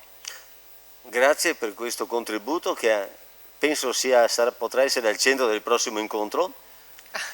La natura, non sempre madre, qualche volta matrigna, prego. Allora, sei famoso, ma il nome dillo lo stesso? No, io non sono famoso, mi chiamo Piccin, quindi sapete che vengo dalla Valle Pisina perché i Piccin sono tutti da là e riparto da 45 anni fa. 45 anni fa io percorrevo i sentieri e ringrazio Carraro perché erano i sentieri dove ho fatto la mia tesina di laurea. Quei sentieri che sono la sociologia della mia valle, perché lassù andavano a far fieno, andavano a rimboschire, andavano a fare la legna. Quindi io purtroppo ho vissuto in giro per il mondo e sapere che c'era qualcuno che li seguiva per me è stato molto importante. E poi continuo. Il Tony della Libera, la storia me l'ha insegnata al liceo, per cui...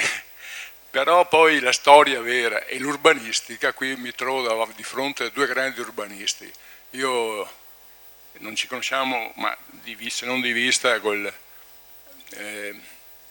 professor Posocco, che assieme al compianto professor Ugliana hanno fatto la storia dell'urbanistica della regione Veneto.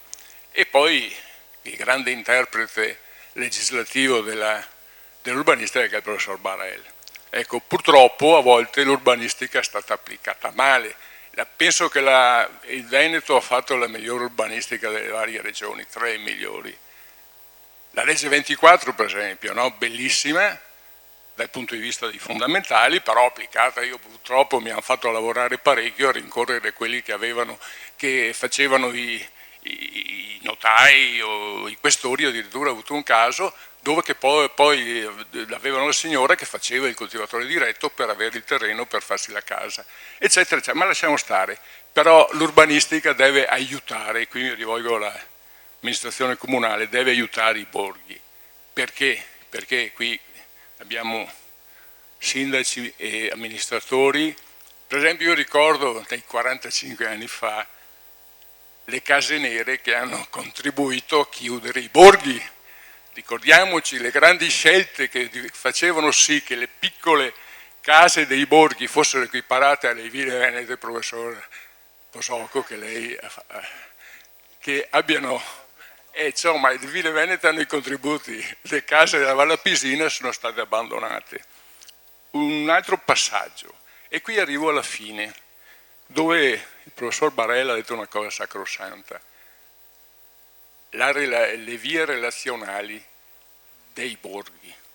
I borghi non sono solo le case sono una piccola parte, molti purtroppo non sono uno che rimpiange il passato, che va a dire dobbiamo salvare tutto, non è possibile. Scarpedal c'è una frana incombente, non arriveremo più a Scarpedal sopra Marengo, però ci sono i borghi ancora abitati che ritenerli soltanto un insieme di case è diminutivo, perché il borgo aveva il suo terreno agricolo, aveva le sue acque, aveva le zone dove si pascolava, si viveva. Ecco, la Valle Pisina ha bisogno che l'amministrazione comunale, nei suoi piani, adesso li chiamo di assetto urbanistico, non so, caro Barel, tu sai meglio di me queste cose, o piano regolatore che chiamavano ai nostri tempi, veda di vedere queste cose. Paesaggio, io ho lavorato 40 anni nell'ambiente, il paesaggio della Valle Pisina, ambientale l'ha detto il della Libera, storico l'avete detto voi, e il paesaggio umano anche, no? Che sono i sentieri, ma il paesaggio umano è anche quel salvaguardare quella minima collegamento che c'è fra un borgo e l'altro, che è impedito. È impedito da cosa? Da quello che io ho difeso per tanti anni, per esempio il bosco. Le leggi regionali impediscono, in 30 anni di abbandono, il bosco da un terreno a prato diventa uno bosco, e il professor Barelli sa meglio di me cosa significa vincolo sul bosco. Il bosco non si fa più niente, invece l'amministrazione comunale, farmi attorno al borgo un territorio dove il bosco possa essere trattato in maniera legato alla casa, quindi magari a volte tagliato, a volte, e il tutto può essere tesi di laurea di un'infinità di studiosi di architettura che i borghi nostri meritano tutto questo, ma i borghi sono borghi grossi, come per esempio io abito là, per cui il borgo Botteion, ma sono anche i piccoli borghi di Calone, sono i piccoli borghi tra Marengo e il Paravalle, eccetera, eccetera, dove bisogna che il paesaggio è l'uomo, e ci ha messo 50 milioni di anni la natura a fare la Valle Pisina, però in 200 anni la statale di Alemagna, quella che adesso chiamiamo strada di Alemagna, che allora era la strada tracciata dagli austriaci, eccetera, la diga del lago Restello che ha portato il Cellina, l'industria idroelettrica, gli acquedotti, quanta acqua abbiamo portato via dalla Valle Pisina, l'autostrada. Io ricordo un incontro fatto allora, qui c'è il della Libera, per avere dei ristori dell'autostrada. Siamo riusciti ad ottenere una piccola strada forestale, anche fatta male, per sostituire, no, è fatto male Bruno, per sostituire i fili a sbalzo, e basta. Provate a pensare quell'ingiuria che è il casello di Fadalto. È ovvio, l'uomo riesce in 200 anni a fare il paesaggio, ma riesce anche a modificarlo nel senso opposto. Abbandonato il territorio, il borgo, l'uomo si dimentica del paesaggio e noi il paesaggio dobbiamo ricostruirlo. Un altro, l'ultimo aspetto, è l'acqua. L'ha già detto bene della Libera, la parte bassa della valle è caratterizzata dall'acqua, acqua artificiale per le energie idroelettriche, ma anche quell'acqua che identificava il paesaggio della nostra valle, perché c'erano le pesche, l'allevamento di pesci, c'era il lavatoio. Adesso quell'acqua è abbandonata, corre, non corre, e soprattutto è in mano all'acquedotto, e l'acqua è importantissima. C'è bisogno di acqua, bisogna regolarla, ma l'acqua è elemento del paesaggio, grazie. Dobbiamo mantenerla. Grazie. Grazie per questo contributo, grazie che ci ha dato ulteriori spunti di riflessione. Qualche altro vuole intervenire? Prego.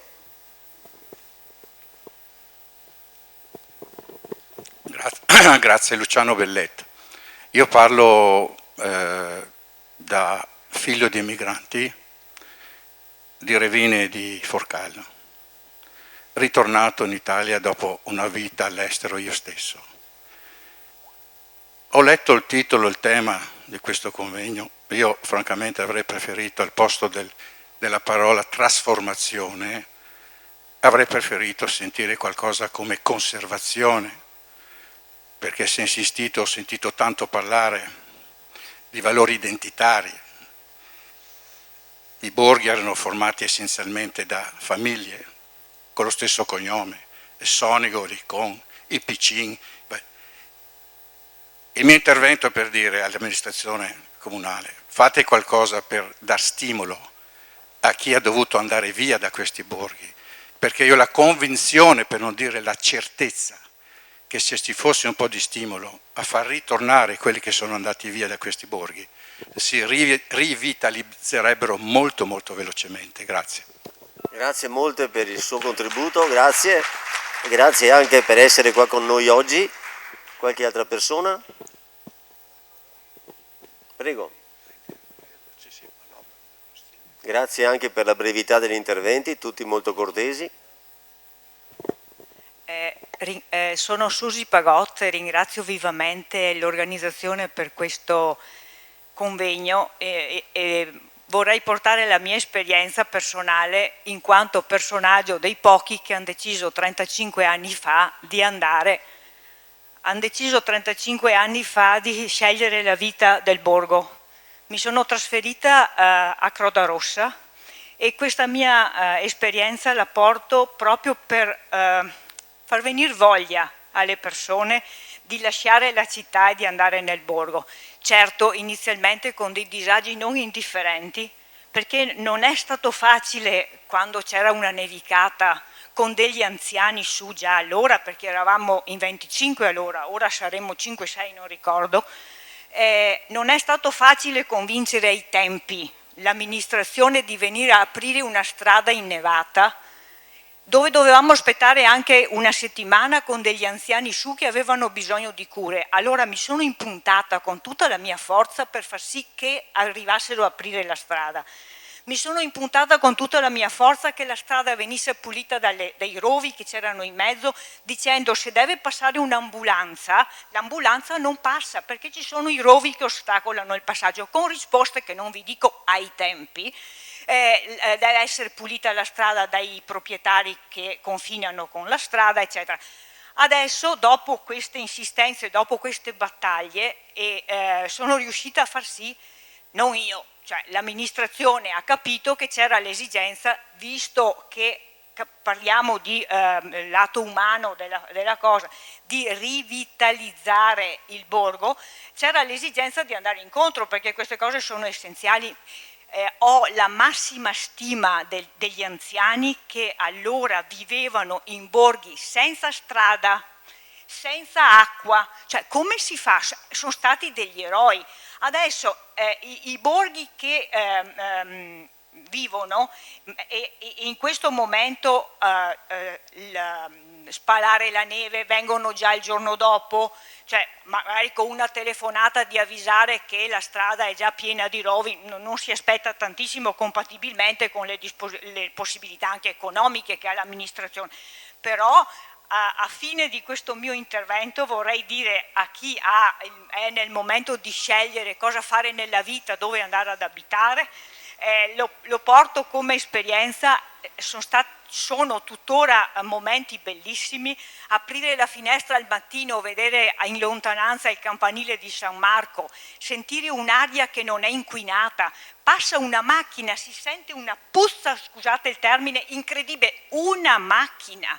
Cioè, dove vivevamo quando vivevamo in città, che siamo strapieni, non ci accorgiamo neanche più dell'odore. Allora dico, ai tempi quando sono andata su, e mi permetto di fare un banale, ma come fa tu lassù? E col pan? Al pan?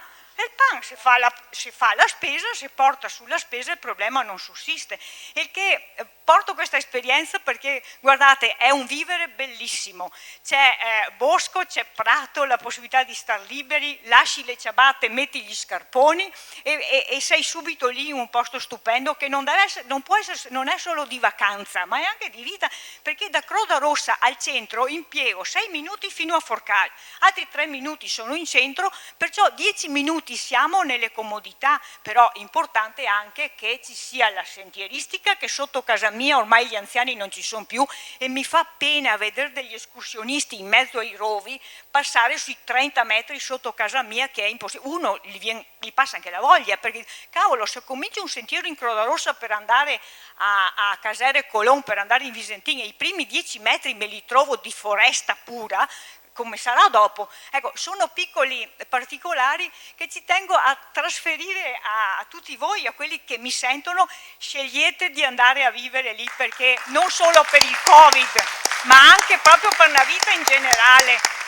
E grazie all'amministrazione comunale che terrà presente questo desiderio delle persone di andare e che penserà ai borghi anche in maniera fattiva. Grazie mille. Grazie signora.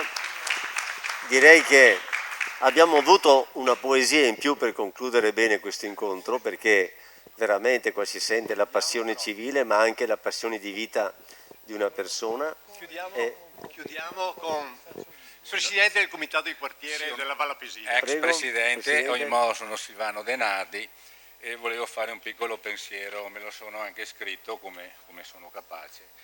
Si è parlato, scritto, consigliato, progettato, devastato tanto in tutte le forme per creare guadagno, profitto, giovamento, progresso e vantaggio per tutti e poco per gli autoctoni. Mi soffermo su una terminologia che è pochissimo usata perché è nuova, quando si vuole rimanere o arrivare in un posto, qualunque esso sia, parlo di restanza. Quando per un qualsiasi motivo si vuole trattenersi col corpo o con la mente in un luogo, o in questo caso la Valle Apesina. Si discorre di quanto, se c'è o esiste, la dignità in un quartiere, da cosa è dovuta principalmente, quando esiste, c'è la condizione e ci sono servizi che rendono la vita dignitosa e sufficientemente decorosa e facilitata. Non si può certamente dire dei 15 km del Monte Visentin. La zona merita di essere valorizzata di più, anche se non sono previsti investimenti e avvaloramenti del territorio che non sono contemplati nel nuovo PAT. Praticamente la zona Visentin, Fais, Pravida l'Alto e Basso, Colon, Vizza, Colmat, Borgo Brigola, fino al confine di Belluno e con il comune di Revinelago, zero, Porto Zero. Peccato perché con i nuovi riscontri che abbiamo c'è un'interessante scoperta praticata della sentierissima di trekking e mountain bike, unita ad un escursionismo integrato con accompagnamento in alta quota. L'area interessata merita di un progetto di valorizzazione turistica coadiuvata con gli operatori turistici della zona e a tal proposito sarebbe opportuno sentire altri attori come gli operatori del Nevegal e la Fondazione Dolomiti UNESCO, eccetera, per far organizzare la promozione turistica ed esperti del settore sotto la gestione dell'Unione Montana, e questa deve essere capofila del progetto che includa enti, associazioni, operatori turistici e portatori di interessi della zona. Anche perché è in arrivo un grosso investimento di 2 tranche di 800.000 euro. Strade boschive, silvopastorali e di collegamento, in questo mi allaccio anche alla collega precedente, versano in condizioni di fatiscenza e impraticabilità, esempio la Groda Rossa, Fais e Prato di Sta. Borghi sparsi, privi del servizio primario di acqua potabile, zona est Valle Apesina, borghi di Scarpedale, Rata, Parall'Alto, Basso, Centro Naronchi, Nadalina e altri, compreso a nord il Borgo Brigora, oltre le carenze della pressione del borgo di Santa Giustina. Allora vado verso l'ultima, Presidente. Vado verso la fine che sì, dai, allego il filo. Lo mettiamo agli atti comunque. Dai, il documento lo mettiamo agli atti. Ogni modo concludo, dai. Cordiali amministratori, mi riferisco al sindaco e al presidente Salezzi. Cosa avete previsto, predisposto in base alle competenze specifiche proprie, se non fatto prevedete di fare in codeste realtà? Ci sono in itinere avanzato progetti, idee, accordi fra comuni, province confinanti che si prefiggono di valorizzare la comunità lapesina e la cittadinanza nei tempi previsti in futuro per ovviare alle gravi dubbiezze che insitano nei territori testé menzionati, cioè degrado, sottosviluppo, denatalità, abbandono del territorio a causa di servizi mancanti, trasporti, fatiscenze urbane, eccetera. Non servono bacchette magiche, però programmi più o meno a breve e a lungo termine, se ci sono, avremo contezza e piacere saperlo, perché queste sono le domande che i cittadini ci fanno e vogliono sapere anche dal Consiglio di quartiere di essere partecipi ai doti delle opere chiamate in territorio. A questo punto direi di... finisco. È un secondo. A questo punto direi scomodare anche il Genius Loci presente in Valle come rappresentante istituzionale e membro di diverse associazioni. Dobbiamo riscoprire l'anima del territorio a cui apparteniamo e con lei riconciliarsi, crea significati condivisi e l'individuo che sta a vivere diventa centrale. Il genius loci è lo spirito del luogo, il compito dell'architetto è quello di porre in essere luoghi significativi e allora conferisce un carattere indelebile dei paesaggi. La bucolicità del paesaggio e la sua bellezza svaniranno se verrà a mancare la materia prima, la restanza, cioè le persone che lo abitano e lo curano con passione e motivazione, anche se, come diceva il compianto Sergio Reolon, bisognerà uccidere Heidi. Grazie Presidente. Scusate, chiudiamo gli interventi per... Grazie Presidente, allora grazie a tutti coloro che ci hanno dato il contributo del loro intervento appassionato e la parola torna all'amministrazione comunale nella persona dell'assessore alla cultura, professoressa Antonella Uliana. Sì, grazie, che riporto su un tema, pur avendo colto tutti gli spunti interessanti di cui faremo tesoro, e di questo ringrazio moltissimo l'Associazione Amici di Vittorio Veneto, riporto su un tema più culturale che è quello che mi compete. Io ho preso alcuni appunti mentre sentivo parlare tutti quanti i relatori e ho fatto alcune riflessioni velocissime che condivido con voi.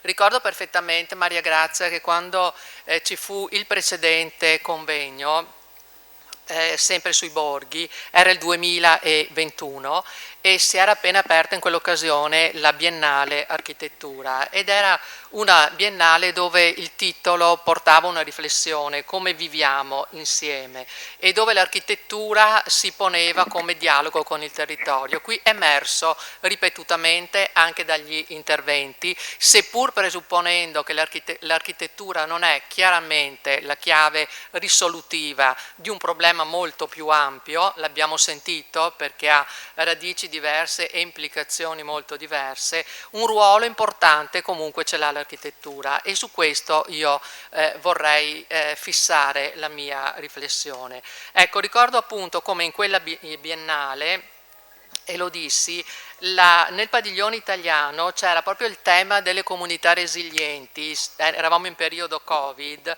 e quindi si parlava di marginalità, si parlava di confini, si parlava di luoghi della possibilità che venivano visti appunto in quegli ambiti, negli ambiti dei borghi storici e si parlava di un patto che l'architettura doveva fare con la natura.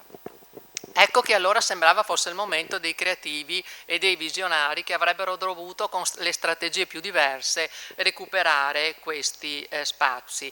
Poi il piano nazionale ripresa e resilienza, dedicato anche ai borghi, questa miriade di piccoli centri che sono, lo dobbiamo ricordare, delle fucine custodi di storia, di arte, di tradizioni. E questa è sicuramente un'occasione unica per poter trasformare quello che è un patrimonio disperso ora, magari scordinato, mi piace il progetto del collegamento attraverso i sentieri, in un patrimonio invece diffuso. Ma andiamo al vostro convegno di quest'anno che fatalmente viene attuato nel momento in cui è stata appunto appena inaugurata un'altra Biennale Architettura, perché è all'architettura che noi facciamo inevitabilmente riferimento quando parliamo di questi argomenti. E lì abbiamo quest'anno una curatrice, mi piace nominarla, Leslie Locco, che è una donna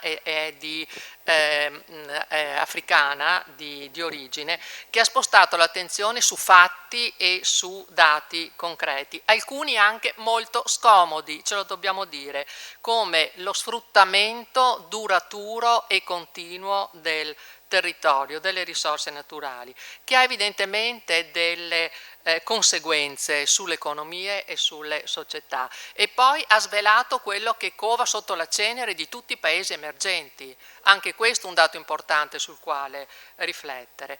Andando poi, ma qui sono proprio spunti a cui riflettevo velocemente sentendo i vari interventi, andando poi alla Padiglione Italia, ecco lì si ragiona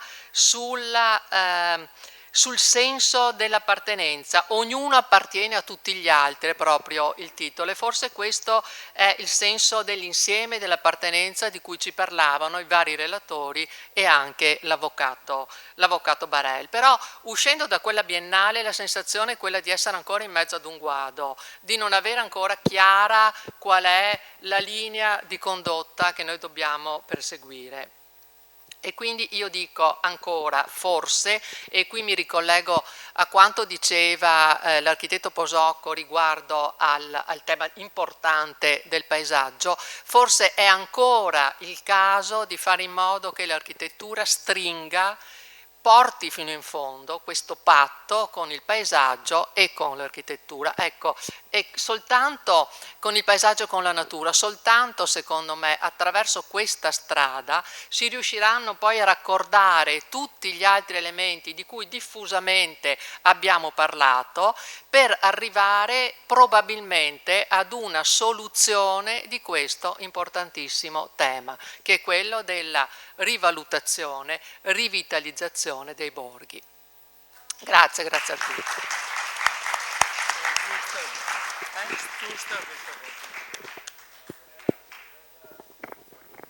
Allora, adesso diamo la parola al microfono al nostro poeta che ha scritto un testo dove sono raccolte le poesie che parlano appunto dei nostri borghi. Massimo Neri.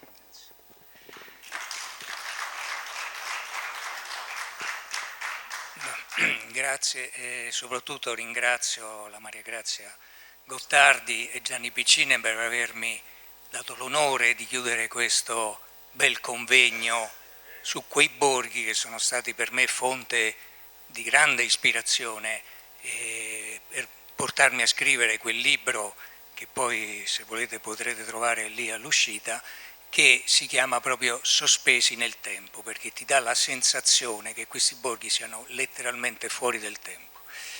E scrivere rime su questi luoghi significa calarsi in essi, cercarne il sentimento, l'anima vera. E quindi ho pensato che per chiudere degnamente questo convegno di declamarvi una poesia che ho scritto veramente col cuore, a Fais, Sotto la neve, un evento meteorologico mai raro, come rari sono gli abitanti di questi luoghi a cui va il mio caloroso e affettuoso abbraccio. Scende la neve sul borgo fatato, avvolge le case in un tenero abbraccio e come zucchero dentro al setaccio sui tetti si posa in modo garbato. Dolce la vita di chi vive quassù, nel bello spettacolo della natura, che ogni giorno e senza premura dona a ciascuno qualcosa di più. E anche a me, che son forestiero, l'ammirar questo intenso candore ha dato un regalo di cui sono fiero, il dispensar solo un po' di calore a chi questi posti li ama davvero, tenendoli vivi nel fondo del cuore.